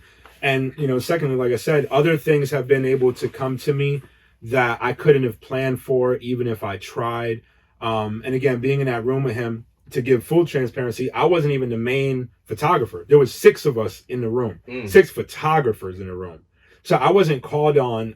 I wasn't. You weren't special. No, you weren't special in the moment. Right. And it wasn't like, it wasn't the coach looking at you. Yo, we need you. Right. It was, yo, we got our 5. If you want to stick around, you know what I'm saying? Yeah. If we could use you, I got you. That's what it was. Basically, get some footage. 100%. If it comes out right and we like it, we fuck with it. 100%. And this is where I'll piggyback, and I'm gonna answer your question, I promise. But this is where I agree with what you said in the beginning about the rules, right? Not being humble. Because the one thing I will say is that even in that room with 5 other photographers and not being the guy in the limelight as far as a photographer, I knew, and all the guys in that room I talk to this day, they're my homeboys, but I knew I would smoke all of them.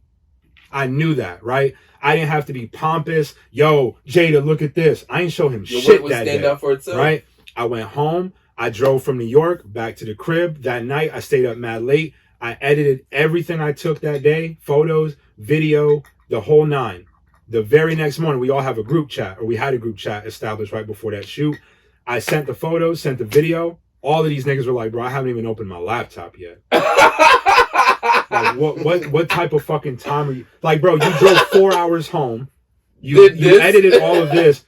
And some niggas ain't even up in this group chat. So what the fuck are you doing? You know what I'm saying? And that's what I mean by smoke. I'm not talking, there's way other talented, more talented photographers, right?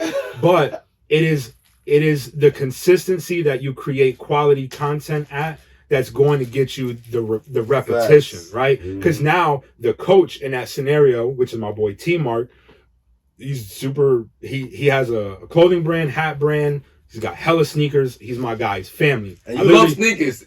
I wanted to touch on that too. So, you know, with T-Mark, I met him through a mutual friend. And when I met him, I was like, yo, this nigga got 100,000 followers on Instagram. I was flicking it up. I asked him a couple questions. And literally the first time I ever spoke to him, I said, bro, if you don't mind me asking. And he literally like put his arm around me. He's like, what's up, bro? Like, he was mad chill, mad down to He earth. actually wanted to hear And what I you have to never say. expected him to be that way. And I could show y'all. Like, I literally texted him yesterday. I said, bro, I just want you to know for what it's worth. Like, I'm super fucking proud of you. You doing your thing, bro. You got this going on and this going on. Like, bro, you're that guy, bro. Facts. You know what I'm saying? And his only response, I said, bro, like, I'm grateful for the friendship that we've been able to establish in this last year. And his only response to me was, bro, of course, like, we family. Yeah. You know what I'm saying? And but again, that's one of them things where it's like, I'm gonna give flowers where I think it's due when you can hear it and you get it directly from the horse's mouth. Facts. But again, going to your point, T-Mark is the dude that brought me in there. But ever since then, when it's shit to pull up with for Jada, he only calls me. Right? When we went to Big Fendi, he had a yacht party in New York. That's where I shot Fab. So Fab, Jada, Big Fendi. There were other dudes in there. Now you in a room with a whole different type of thing. Right. And mind you, there was another photographer who was in that same first room with me. He was waiting in a line full of, I kid you not, no exaggeration, probably 500 people waiting to get on his boat. Damn. There was that line, then there was a VIP line where me, Jada, his boys, T-Mark, we just walk right onto that fucking boat, right? So I look at it in a sense of like, bro, I don't have to talk. Because when you see me walk by you in the line, you know where that's coming from. My work already spoke for itself. Yeah, you know it ain't me talking because you probably look at me like, yo, this nigga don't even talk. Like, he's in a position to, and he doesn't. So what is going on that he's not that? You know what I mean? So I think that was kind of the point where, especially after having quit my job, it was a moment where, in the moment, I didn't realize what was occurring, but it definitely was a very big turning point for me, and something that I don't use as an accolade to talk about in a pompous way, but it's something that definitely defined what I knew was possible. And if I just did the work and I shut the fuck up and I just kept at it, that anything, them 10 people I had on that list is coming this year. In eventually. You know what I'm saying? And then the list is going to get bigger. Then it's going to get bigger after that. You know what I mean? So I hope that answers your question. Very well. Word. Listen, man, at this point, I just want to keep telling you how great you fucking is. That's what it is. Like, I truly do just go on your Instagram, bro, and I really do just look at some of the shit you do. I'm not good at, like, tagging people and, like, when I share shit. Like, I know I'm not good at all of that, but I pride myself in when I support somebody, I can speak about you when you're not in the room. Yeah, 100%. Like, to me, those are the most important things. Not because you tagged me in a post that you shared on Instagram and shit like that. Can you talk about me when I'm not in the room with you? Can you put me on when the opportunity comes? Exactly. And that's what I pride myself in, because whenever in the room, like, anytime anybody asks me, like, who's the best photographer out here, bro, like, it's going to be you. I appreciate it. It's definitely going to be you, my nigga. Like, I love what you're doing for the fucking... See... You know how much we love to talk about how much we don't talk about how CT supports CT. Mm-hmm. But then we meet people like you, and you don't have to talk about how you support CT. You know, your work literally is the support of CT. Yeah. Like, you're literally you're showcasing CT creative, CT model. Not even just CT, the whole New England. Yeah, no, most definitely. And I think, to your point too about when you're not in the room, I go back to my dad a lot because he's the one that really kind of put this type of shit in my head. But I've always been under the impression that, like, I don't really care about what's said in the room when I'm not there. I care about why they felt comfortable saying it to you. Facts. Or in front of you, right? Because, for example, like, y'all know I be with Don ZOP all the fucking time. That's my guy. His family. I love him, right? I worked really hard to get into the position that I am with him, and he could tell you. I could tell you the story too. But nonetheless, the way that we operate is exactly like that. Like, he knows anybody that's on his team. If they're in a room alone and his name is brought up, it's nothing but good things. Right? We might have internal turmoil from time to time because that's what family does, right? If you don't fight with family, they're not really family. 100%. And it ain't no big shit. You know what I'm saying? It's like, bro, that bar ain't it. Yo, that beat ain't. I don't like it. Yo, you should change. And it's all constructive criticism. And he surrounds himself with people who are like-minded and creative. Facts. So creative people, I will say, are the most emotional people that there are. Yes. You have a great stake in what you say and what you think of is passionate, and it means a lot to you personally. Right. But when you have a good relationship with someone, they understand that your insight is from a genuine place of, like, I want this to succeed. Yes. You know what I'm saying? And he's put me in great opportunities. Everybody, bro.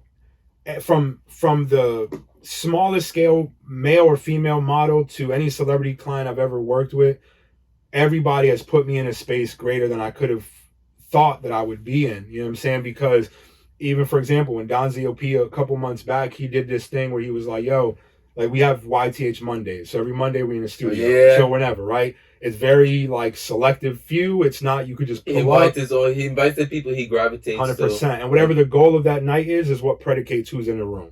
Right? I get texts sometimes, yo, where you at? You at the studio? Yeah. You with PJ? Yeah. Can I come?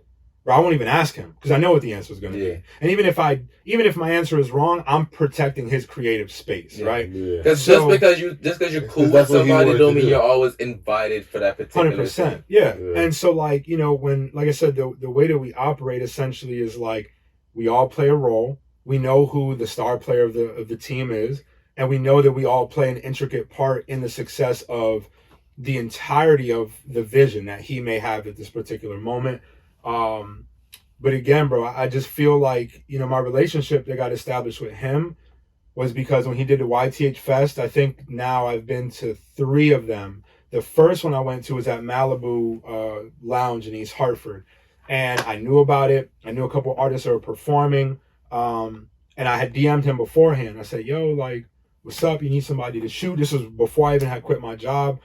And he responded and he was like, yo, I appreciate the offer, but like we got internal people that take care of all that. He moved very like yeah, he's very strategic. But he acknowledged the message, number one, right? He kept it real with me. Yo, I appreciate it, but we got somebody that takes care of that, yada yada.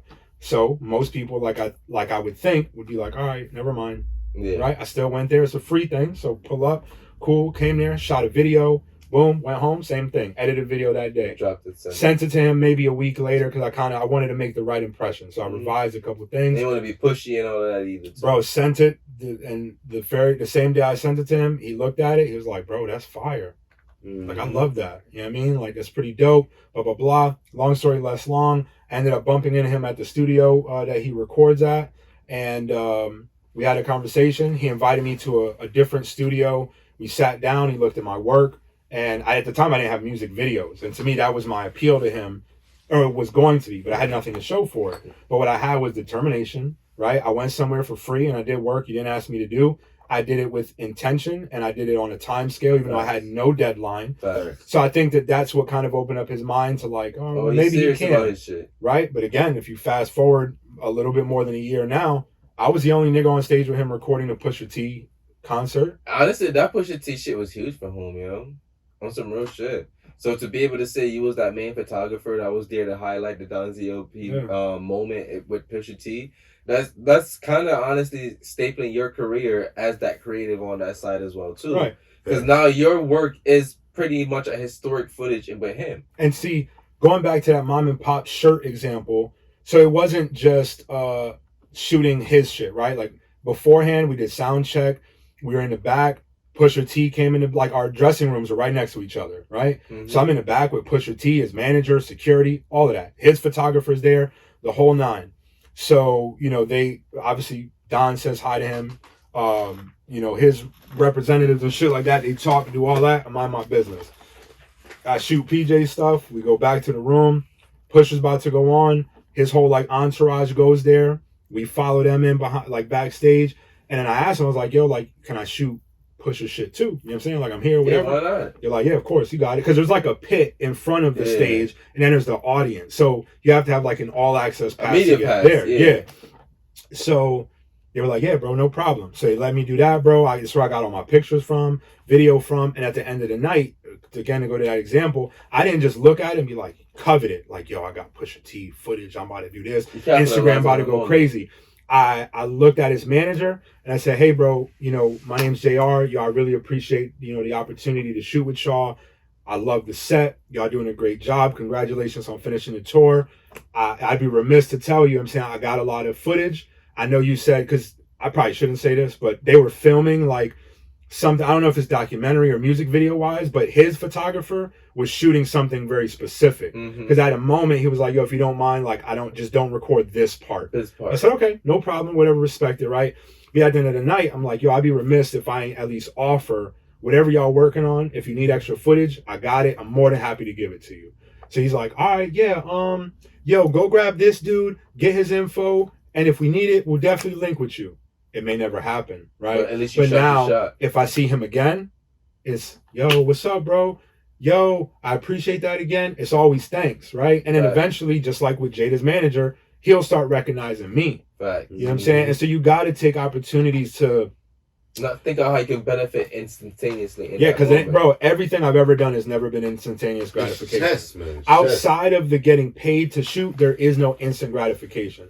A lot of it is, okay, now I got to prep, I got to carry. You can go to my car right now and look, there's mad lights, mad shooting equipment, cameras, stabilizers, the whole nine, right? So I shot for like 5 hours today. There is no instant benefit from it right now, right? But I'll go home, I'll edit everything. I have a ton of content, now I can market myself more, right? Build a portfolio for yourself. So, and again, I mean, to be transparent, I ain't get paid for today. You know what I mean? You will eventually. Because guess what? When her friends see the outcome, they're going to be like, yo, who the fuck shot that? And I tell everybody that I've ever done work for free. I always tell them, yo, I fuck with you. That's why I reached out to you. Fact. All I ask is that if anybody is a fan of my work and they ask you about pricing, just say, I don't remember how much it was.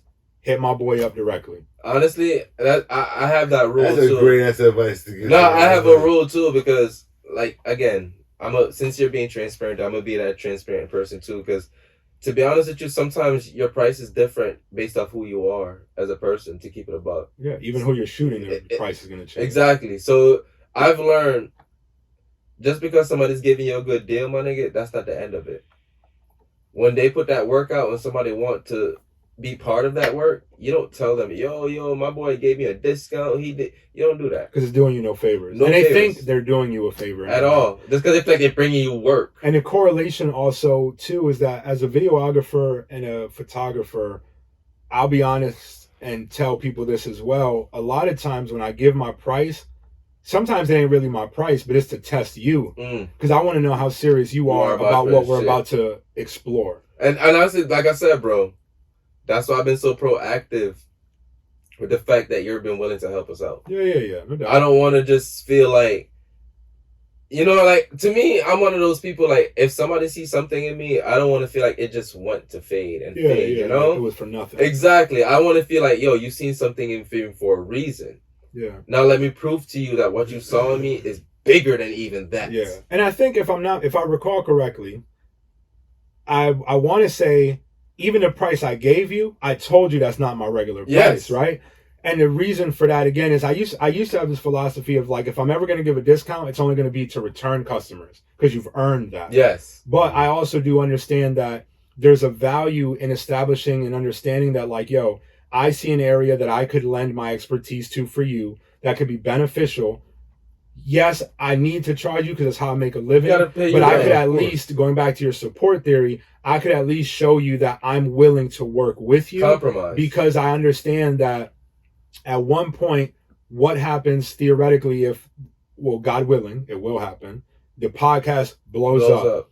And now y'all start thinking, damn, yo, this is a different scale. Yo, who the fuck I know that could get our video game on? JR. It's over.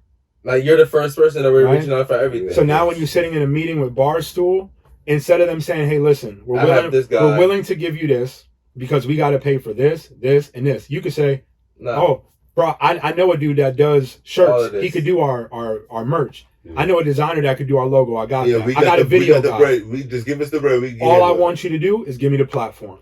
Yeah. Now your ability to leverage your information to acquire a better deal is that much greater. Unparalleled. Bro, it's invaluable. But that's why, honestly, I value us and what we do again as well, too. Is because, to be honest with you, we would never charge nobody to be on this fucking podcast. Yeah. But as soon as you make time just to be on here, you're part of the family. Mm-hmm. And like I said, when you're part of the family, anytime we're in a room and we feel like you can benefit from that, you're the first name we're calling. Yeah, bro. That's how it works. Because it's like, you scratch my back, I scratch yours. Because at the end of the day, I don't plan on quitting tomorrow. Yeah. I don't plan on quitting the next day, next week, just because life is tougher than I thought it could have been. Yeah, and it's interesting, too, not to cut you off, but, like, in that same philosophy, bro, I've even gone as far, and I only say this to try to drive home a point, but there are artists from Connecticut that I've believed in so much that I've literally hit them up, and this is what I'll say. I've DM'd them to just be like, yo, what's up? This is my number. Hit my line when you have some free time. There's one person in particular who I sent that message to like 4 months ago. My next message, had they text me, would have been like, yo, I really fuck with your music. I love the sound. I notice you don't have videos. Let me do a video for you for free. I'll do everything. I'll book the spot. I'll scout locations. I'll do models. You invest into everything. I'll do everything, right? I'm going to do that for you so that you see that you are missing an opportunity to grab fans or whatever they may be, whatever they want to call themselves, to grow your audience. I just want to show you what you're lacking. And if you are unpleased with it, no harm, no foul. I wasted my time. But if you love it, now you know where to come. Fact. That would have been my message. This is my price if you're right. But when they read my shit and they don't respond, I don't know what their ideology is. I don't know what they thought I wanted, but I didn't want anything. I actually wanted to give them something, right? So now, then this is kind of going back to the humble shit. This is where my humble shit starts to go out the window, because then I start thinking, you know what? It's good that they didn't do that, because what's going to happen is, like our conversation earlier about full circle moments, I believe that there will be a time where they'll see a video and be like, yo, didn't that dude give me his fucking, yo, I should hit him up. And when they hit me, I'm going to be like, oh, who this? Oh, this so-and-so. Oh, what's the word? Oh, you hit me? Now the conversation's going to be different. It's going to be like, yeah, bro. I'm never going to tell them, you know what I mean? But it's going to be, yo, at the time I was hitting you up because I was running a deal for videos, blah, blah, blah. But, you know what I'm saying? That shit expired, but like, you know what I'm saying? Well, you can fuck with me if you want. I got you for this. Yeah. And if you want to move forward, that's it. It's on you. Because you 100%. technically missed your opportunity to actually move forward free of charge. And that, again, goes back to the Connecticut shit, bro. I feel like some people aren't just going to take advantage of...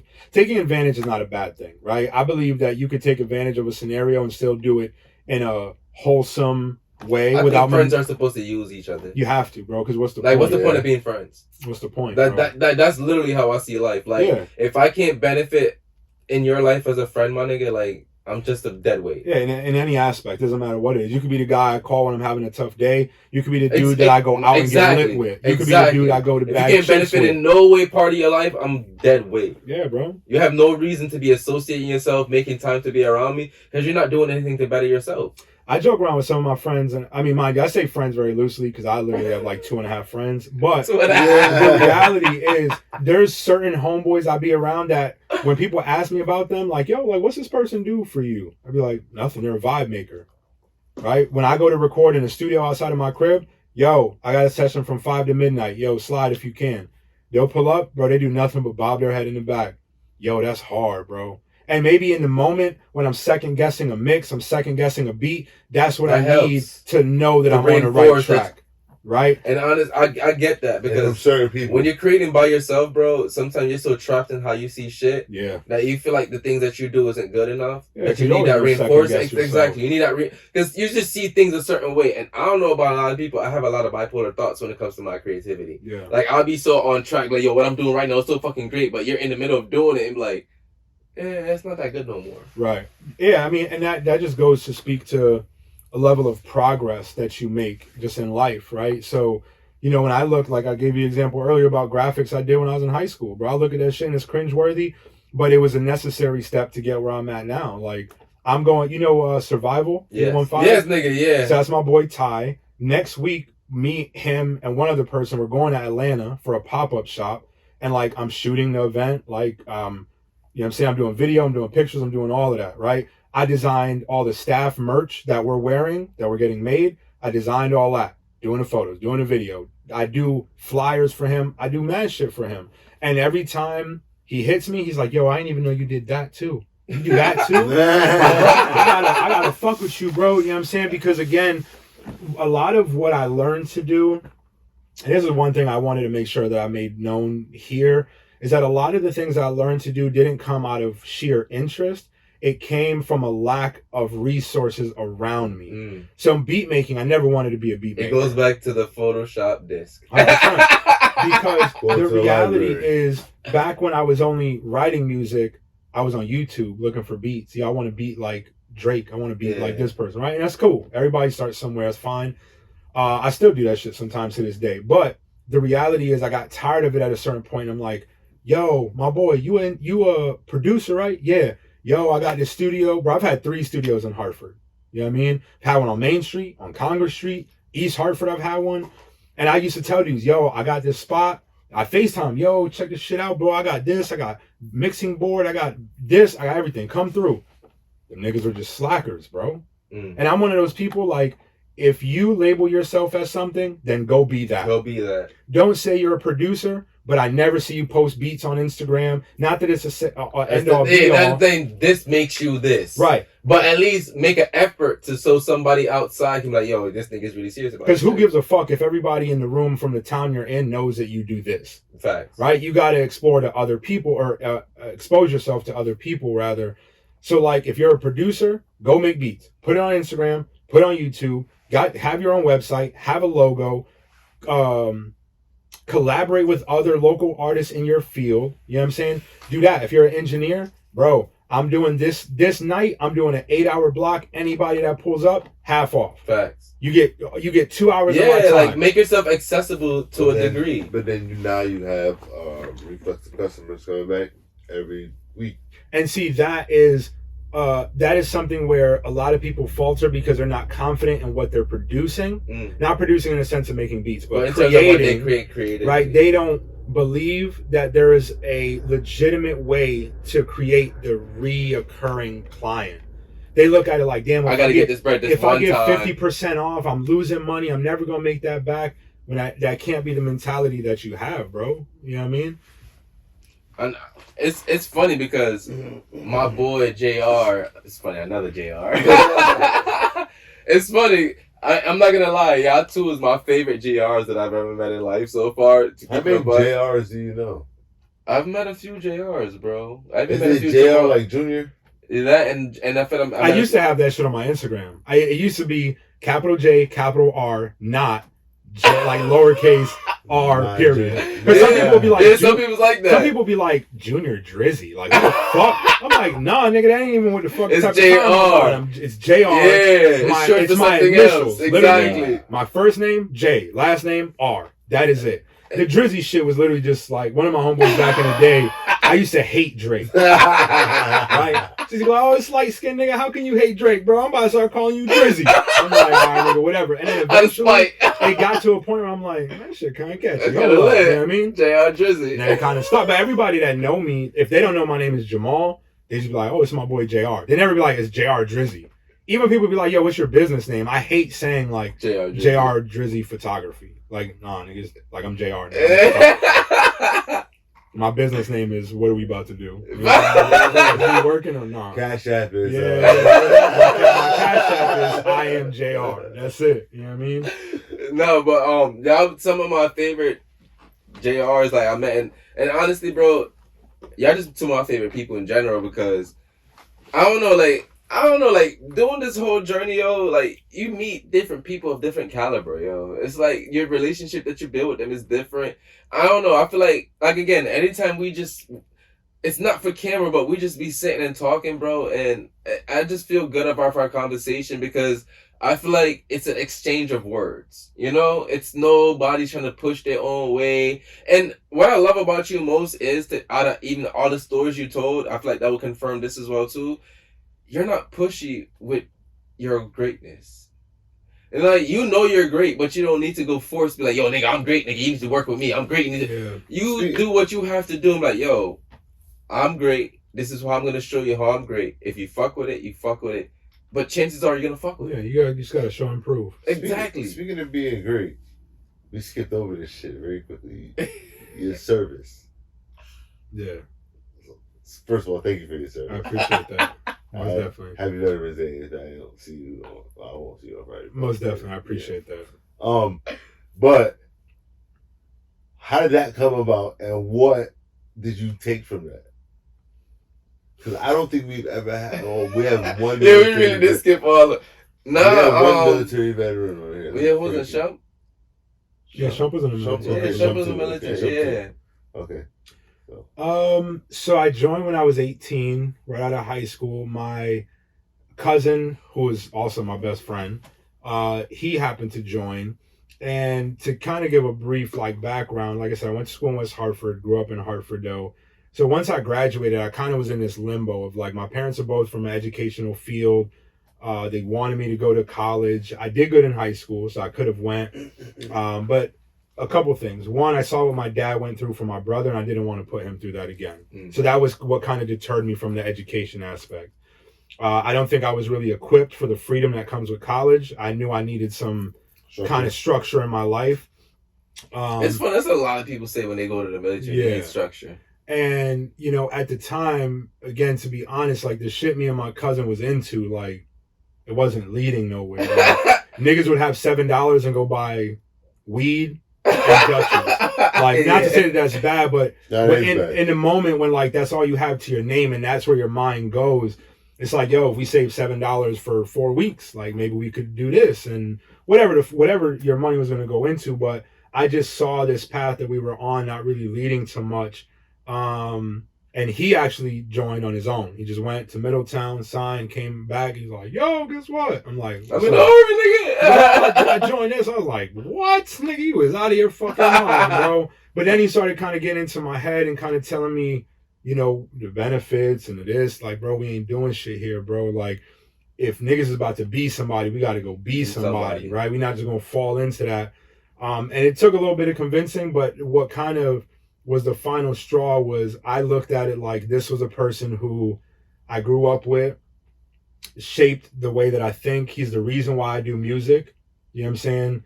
And if I wouldn't want to let him go through something like that on his own. Without me, yeah. Right? So I at least wanted to be there as a figure of support in the moment, right? So we joined under this concept called the buddy program, which essentially guarantees that you'll go to the same boot camp, same platoon, same schools, if you have the same job. What. Yeah, I was gonna be all the way to the point where you get that was your accountability. So basically all the way up until the point where y'all get stationed, you'll be together. It's kind of like y'all need him, right? Yeah. So unfortunately, I was a little bit overweight at the time when we were supposed to leave by like 3 pounds. But they're very strict on this. Like, nigga, you're not going. They looked at my cousin. Lose that 3. They looked at my cousin. Get on the bus. My man left. Cool. So we didn't go to boot camp. We went to the same boot camp, like at Paris Island, but we weren't in the same platoon, nothing like that. So that's kind of what got me into it. But I will say that I think, you know, again, not being religious, but I do think that it was a purpose between us both going through it alone, right? So we both needed it, but we had each other for the greater part of our lives. Anytime I got in trouble, he was there to take the licks too. Same vice versa, right? It'd be times I lived at this nigga house for months, and his mom, it would just call my mom like, yo, like, Jamal's good. I'll get this nigga out of here soon. Like, he's fine, whatever. Like, my pops would literally pull up and drop off a duffel bag with clothes. Like, that's how bad our shit was, right? Like, we wasn't into no wild shit. We wasn't selling drugs. We wasn't doing none of that. That's homie, right? That's brody right there. But that's what ultimately, you know what I'm saying, got me into that. But I went through boot camp, 13 weeks by myself. Went to school in Meridian, Mississippi, got stationed in North Carolina, deployed to Iraq, Afghanistan, the whole 9. Damn, man. I ain't gonna lie. I was at a really low point in my life. Yeah, you probably thought about it. No, I actually tried. Yeah? Yeah. Why you couldn't do it? I failed the drug test, of course. Hello. They said my shit was so off the charts. Oh, yeah, this ain't even P, bro. This straight THC right here. Literally, I'm that serious. Yeah. Nah, they literally told me I had to go detox before I can even reapply. No. But to go back to your question, because I know you asked like what I basically took from it.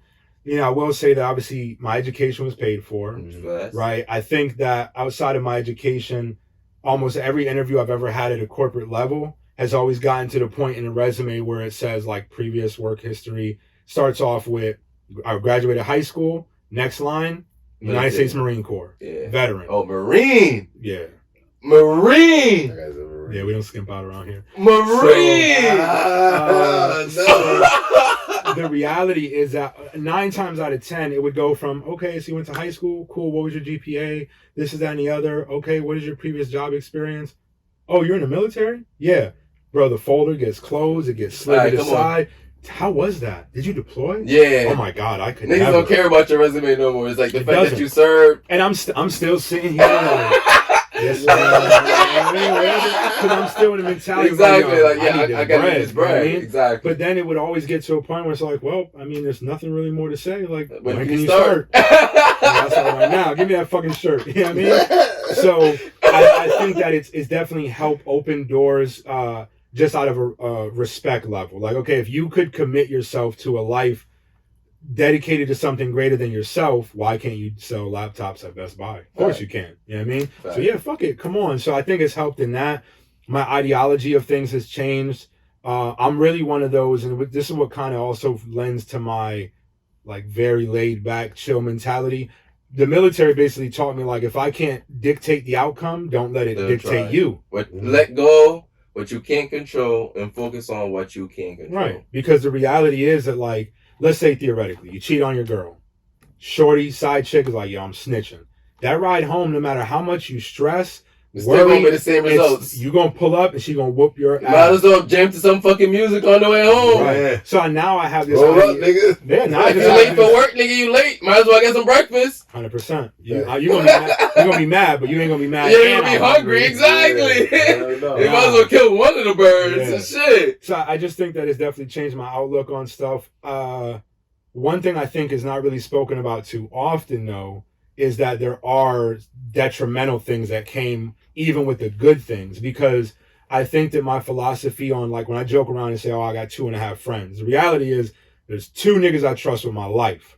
Outside of that, we're all acquaintances. Facts. Right? Because the bond that I've made with a nigga laying next to me in the dead of night, pitch black in Afghanistan, there's nothing y'all can do. There's nothing anybody can do that's going to make me look at y'all like I looked at him, and vice versa. Facts. But that's a real friend. And a lot of times what gets said is like people have this concept like, oh, yo, like Marines, them niggas are crazy, bro. Like, you got screwed. No, my concept is Marines are the black people of the military. Well, yeah. they make the most. They're the first to be at war and on the front lines. But, you know, I think that, and this is something that I really didn't discover until I went to therapy, too. Like, it's one of those things where you don't understand why you do certain things until somebody really makes it known to you. And I think that the reality is that because of the impactful bonds that I have, it almost doesn't allow me to get close to other people because I already have this mindset of like, well, it's never going to be what this was. Right. So why even bother? Right. And that is detrimental because, you know, you could be missing out on something that was bigger than what you could even imagine. And I do think obviously that the business compensates for that because I still am able to network on a business level. I don't shy away from building meaningful relationships, but I shy away apparently from building relationships that have a direct correlation to my personal and emotional growth. Like I won't let somebody else get close enough to me to affect my mood. Facts, but I would let somebody get close to me to make my business and brand bigger. Yeah. I'm honestly the same way. And I will go further to say, too, you know, unfortunately, my cousin who I was talking about, when we got out, like, he lived down in South Carolina because he was stationed down there. And, like, when I first started the photography shit, I was hitting him up, and I was like, yo, fuck with me, bro. When you about to come back home? Blah, blah, blah, blah, blah. He's like, nah, bro, like, ain't shit up there. Like, I'm down here with my wife, my kids. I'm good. He got his structure. He does. But he was also getting into some bad shit because he wasn't in the Marines anymore. He was just living down south, right? And unfortunately got influenced by some people. I mean, he's a grown man, so he made his own choice. Exactly. But he definitely, you know, got exposed to some shit that we never were exposed to up here. Got involved in some shit, and that's when I really was like, bro, you just gotta come home. Yo, I'm working on some shit. If shit go right, bro, like, I'm gonna just bring you with me. Yeah, we up. You know what I mean? So he brushed it off for a long, long time, bro. And then, at this point, it would probably be like 2.5 years, maybe. He moved up here. He lived in New Haven. Bro, literally, he was probably here for like all of 6-7 months. Got killed. You know what I mean? And in therapy, when we talked about that, she also attributed my inability to bond with people from making this correlation of like, well, I was very close with him. You made an attempt. Yeah, and look what it resulted in. Yeah, so, after that, why would I want to even try again if this is literally... It's like, so people make fun of me when I come up with like these worst case scenario shit, but it's like, to me, I'd rather be prepared for the worst case scenario than to not be prepared for it at all. Yeah. And again, going back to that music shit, bro, I have songs that like I talk about him. Like one of them is a feature on my boys tape. It's called Last of Us, and I talk about my cousin. Literally like these bars I remember. There's literally there's a bar in that song that says so his rap name was Vicious when we first started, but then it was like King V or whatever.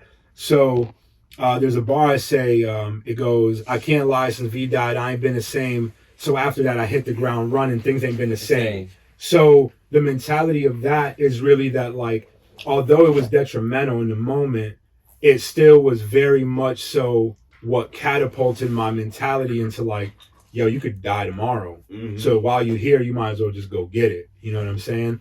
So, you know, the military thing was great for me. I think that it definitely did more good than it did bad. But what it does bad, I think you carry with you for life.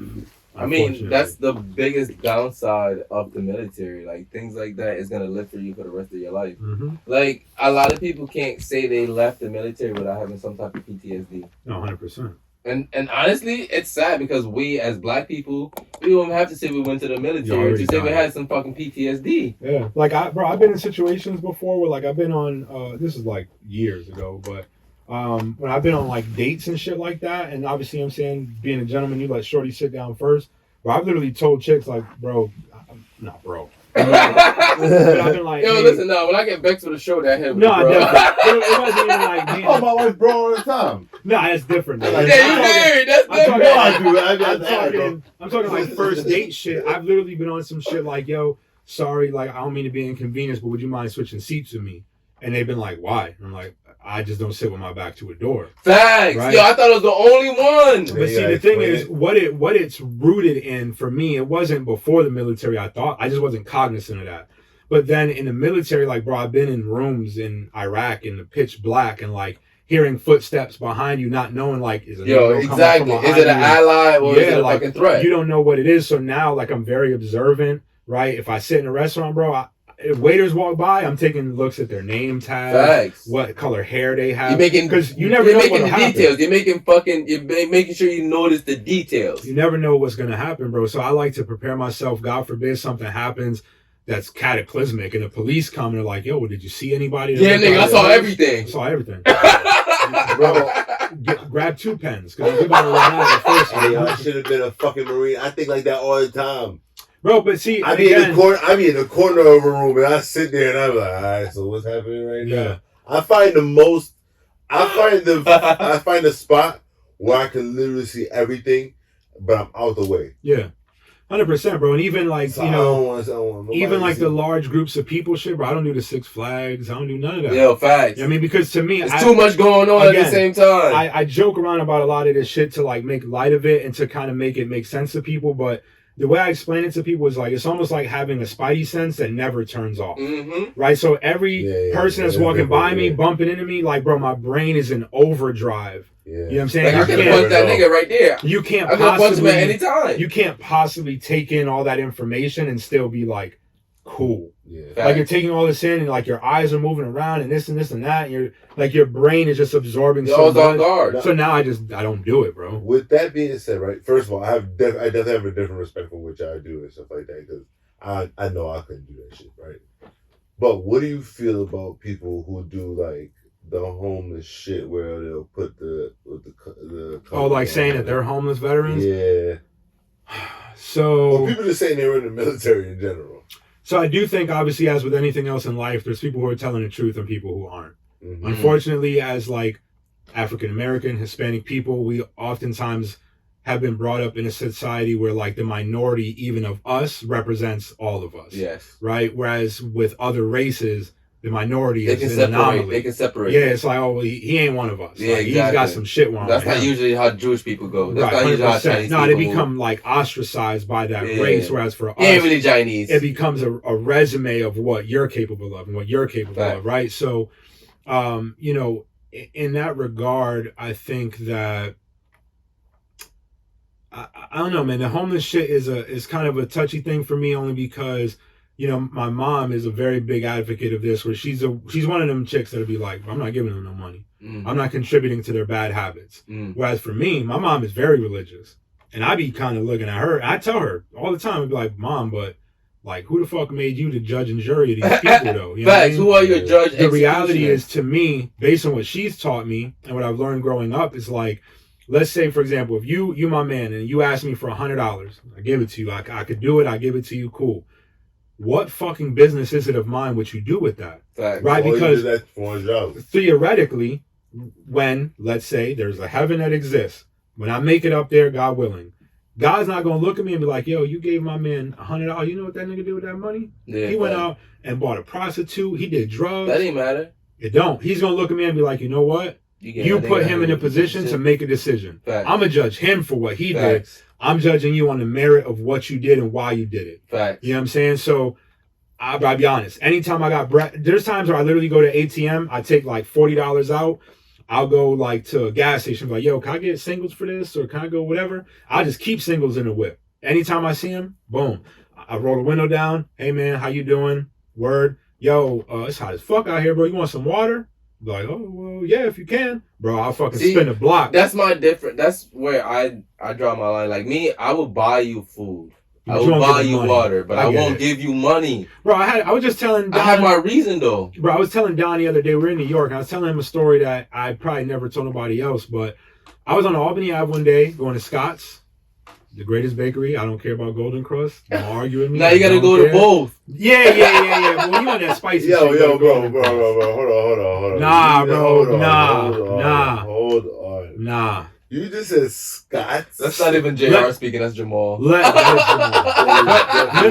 But what I'm talking about is I'm talking about Scott's Bakery on Albany Ave. I don't care about North Main. I don't care about Blue Hill. Scott's on Albany Ave, bro. I don't give a fuck. I can see. I can't. I go there to get. That's for the only place I get my bread from. Beef patties. Really? Yeah. I get my bread from there. I get my cocoa bread from there. Yeah. And then your cocoa bread is definitely the cocoa bread is top tier. Top tier. Yeah. Golden Crust. What I do. It's imported. What I do fuck with about Golden Crust is that it's flaky and it's a little, it hits, like it's a little spicy. Honestly, you know the only thing about Golden Crust cocoa bread is the patty's good enough to save it. It is, but if you, it's almost like, but if you can combine Scott's bread, that's what you do. That's what you do. Yeah, you go to one place get the patty, you go to the next place to get the bread. But I was over there one day and this dude was out there. He's like, "Yo, man, can you spare some money, man? I'm hungry." I'm like, I look up at the Scott sign. I'm like, "Well, nigga, we got Scott's. Like, come in with me. I'll buy you whatever you want, bro." I'm that dude, like same as you. Honestly, bro, the reason I don't do it at that Scott specifically because it's always the same nigga. No, I know. Literally, yeah. But the reality is like the same nigga gonna get hungry every day. Like, I've learned, my nigga, like between like Homestead and Woodland and Scott's, it's always the same. I know. That's their part-time job. That's their turf, bro. It's yeah, like they drugs. get bread. Like to me, they get bread, my nigga. So I asked him. And plus, I gotta buy papers and Grabo too. I need singles for that. So I said to him, I said, bro, like we at Scott's, like come inside with me, bro. I'll buy you whatever you want, no problem. This nigga literally looked at me dead in my face and was like, "Damn, bro, I'm not really in the mood for that, though." Bro, I literally never in my life have been like stuck in a moment where I'm like, "Wait, what? Fuck this nigga saying to me?" Bro, not only are we at Scott's Bakery, my man, you acting like we at fucking the Krabby Patty, my nigga. Like we at Scott's, bro. I'm trying to. Nigga said I ain't even in the mood. Bro, I'm about to get food. I'm about to lace you with the at the time, my belief, the finest Jamaican bakery cuisine that there is on the app. Like, what more can you ask for? So then the nigga said some other shit he wanted. And I was like, bro, I'm not gonna lie to y'all, I can't make that trip, but we here. If you want some, this is my offer. Take it or leave it. My nigga literally declined the offer. Bro, to be honest, the nigga, if he would have been smart, he'd have been like, "Yo, can I just get a couple waters?" Yeah, bro, come in with me. I could have bought nigga 5 stay out waters there for the day. He could have the waters, or he could slide back to Scott's later and be like, "Yo, I bought too many waters. Can I just get my money back?" They probably gave the nigga a couple $. Because he probably be out there so much, or he probably won't because he be out there so much. That's true. Scott know that. I would tell my one homeless story. I have a homeless story. It's not the same as yours. This nigga's actually grateful. I remember leaving the barbershop. This is the time I was like, you know, I ain't had that much money on me, but I had enough to get a haircut and I had enough to get some food after. So I got a haircut and I was gonna go into McDonald's. I was about to get some food after, right? But before I did that, I stopped at the corner store. You know them little Krabby Patty burgers and shit like that, the 10 cents and shit. I bought like $5 worth of that shit. Yeah. I'm like, I'm gonna munch on this. I'm high. I'm munching on this nigga. I'm walking past the library, right on Albany Avenue, right? I see this nigga head deep into the trash can. Yeah. Head deep, bro. Mm-hmm. I don't know. I just felt bad. I felt bad. I feel like if I walked away from this and didn't do nothing, I would have been a piece of shit as a human being. Yeah. So I was like, yo, this is what I'm going to do for you. This last little single I was going to use to buy weed and shit like that, I'm gonna take you to McDonald's. I'm gonna buy what you were want. single? I was just No, gonna say, $20. you got the plug, my nigga. Single. No, We- $20. You just said Oh, you got single. single. No, that Gotcha. had like $20, my nigga. That was like my last amount of Okay. money to treat myself for the day. Nigga, I went to McDonald's. I bought that nigga some food. I had to, because the reason it really hurt me the most is because if y'all know the bus stop at the library, you know it's usually always packed. Mhm. So imagine a packed bus stop, a nigga head deep in a trash can and nobody paying him any attention. Yeah, bro. You have no fucking sense of. They're desensitized to the whole situation. That's what made me hurt the most.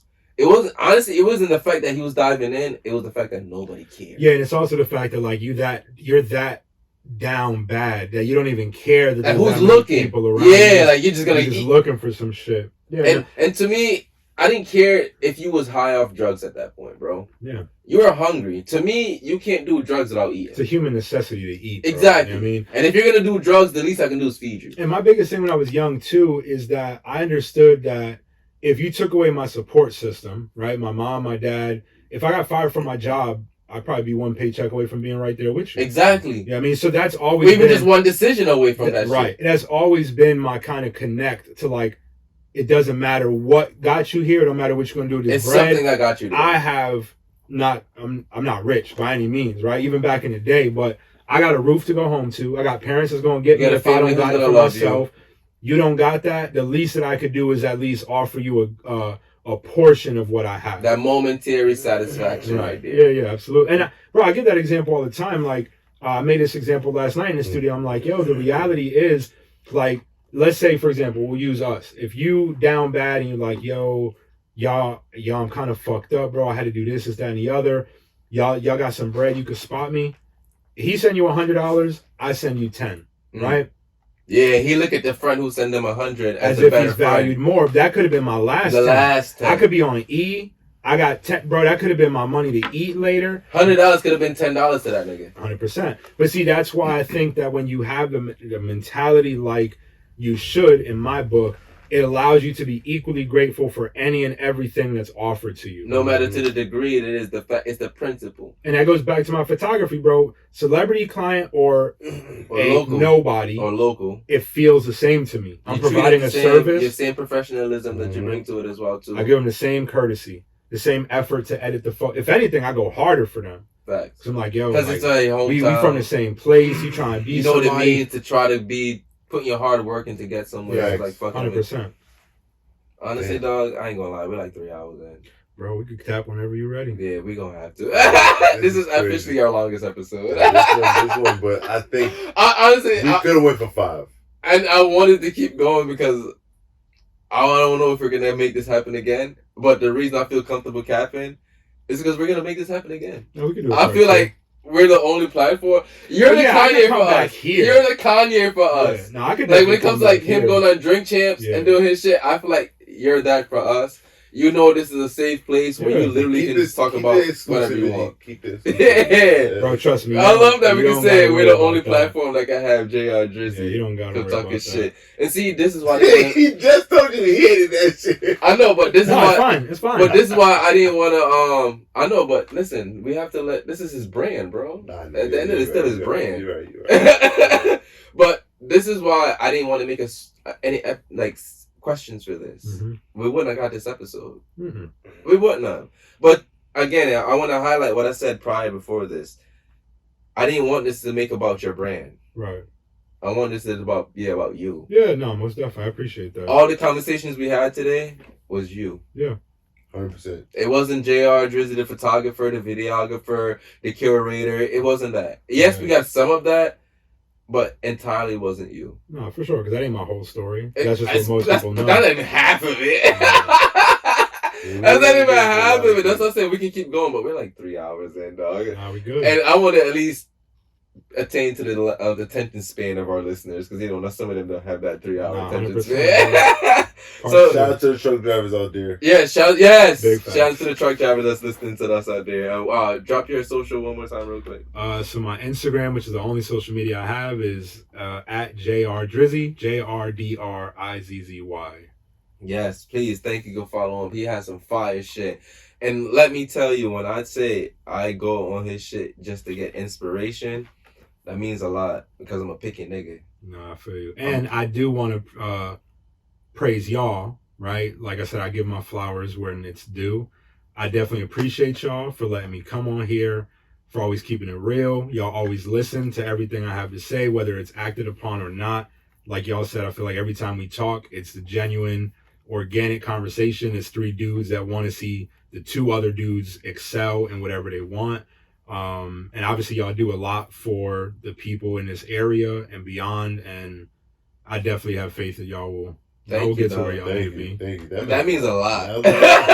That's how you know it means a lot. Yeah, that means a lot. Yeah. Like I said, dog, after this episode, I love every episode we do, but there's certain ones that just leaves a different impact on you. And it's one of those, like I'm gonna give my flowers to you and somebody else who's not even on here, because I like to speak about people when they're not in the rooms. Like you and Shump is on that caliber of people that we've met that I felt like we needed to meet these people. Yeah. Most definitely. Like real shit. And it's not even what y'all can do for us. It has nothing to do with that. Yeah, nah. It's just the matter that we know y'all. I'm keeping it about. It's the fact that we have access. Yeah. To y'all. Which says that's the huge thing. Having access to somebody is a big deal to me, because there's a lot of people who have my number who don't have access to me. No, I get that. Yeah, 100%. And I mean, truth be told, bro, like you said, I don't really want to. I know this shit ain't about my brand or nothing like that, but I do want to take a second. No, it ain't even about me. But to that point, like there are impactful people beyond the celebrities that I think I owe a lot to, right? Like Chill Shump, we haven't worked together. We talk often. We just recently I pitched him an idea of some shit that we're about to start working on. And it's gonna be fire. Oh, I know what it is. Two of my favorite people who's gonna do something. Come on, I'm excited already. 100%. So Chill Shump is phenomenal at what he does. He's a great dude. He's an expert. I'm gonna say it for him. I'm gonna probably list like maybe 10 people real quick. But all of these people, at the core of anything I say, I just believe that they're genuine people, right? And that to me is the making of success. Because if you're an asshole, if you think you're better than people, not rightfully so, it's going to limit and stunt your growth. But like Chill Shump is one of those people. Mud is one of those guys. I respect him a lot. I've done work with him. He's always been a genuine dude, always kept it real, always respectful and professional, and that's rare. Because I deal with a lot of people, that's very rare. Fact. And he does a lot for the people around him. Facts. Music-wise, Don ZOP is my guy, but even outside of that, I tell him all the time, like, that dude is a fucking star. Yes. I don't care who you are from Connecticut. There is no matching him, right? Because what he offers, it's everything. It's work ethic, it's personality, it's the type of music he does, the thought process, the people he keeps around. Bro, everything about him is fucking top tier, right? So very proud of him. I love him. That's my guy. Dilly, which is his engineer. Yes. Phenomenal producer, engineer. The nigga builds studios. Like, he's just that guy. I hold that dude in very, very high regard. Nick Rose, phenomenal artist. Fucking amazing. My guy, G Money the Prince, that's my family too, right? I've done a lot of my success and what I've done as far as photography is at the hands of him. Plugging me to people, introducing me, putting me in rooms with people. Got love for him too. Who else? I know there's other people I wanted to fucking mention, but I wanted to keep that list very exclusive. Yeah, because I don't want it to get blurred where it's like, oh, you're just shouting his homies out. These guys are my they're homies, working. Everybody name you name, we co-sign those names. But it's definitely, the relationship came after business. Yes. Right? It's not that these are my homeboys and I just put on for them because I'm blindly following. And I saw what they bring to the table. Yeah, 100%. So I'll keep that. I'll come with a list next time, but those are the people that most definitely, like I said, I owe them quite a bit. Part of your journey. Yeah, 1,000%. And honestly, I think they'll probably say the same about you. I hope. On some real shit. And with that motherfucking said, what, any last words? Go follow We Know Whiskey Podcast on every single social media site. Yup. Click the link in our bio for the website and go buy some shit. support us so we ain't gotta do 9 to 5s. I ain't gonna say that. Thank you. I'm gonna say this just because we had JR on the episode. If it's okay if you don't buy none yet, but just know the shit that we're gonna come after the rebrand after JR fucking touched our brand, it's gonna be different. You're gonna have no choice but to spend no money. Now you don't have to. You have no choice. Hey. I already see some of the heat. That's why I'm already excited. And with that being said, please and thank you. Grab everybody pussy with consent and have a great fucking day. Be Appreciate great, everybody. Love y'all. Yeah. Woo! 308. Bro. That's a Joe Budden length podcast. Yeah. Again, this episode is for the truck drivers. Nah, most definitely. Honestly, you know what made me started doing that? Fucking with Godfrey.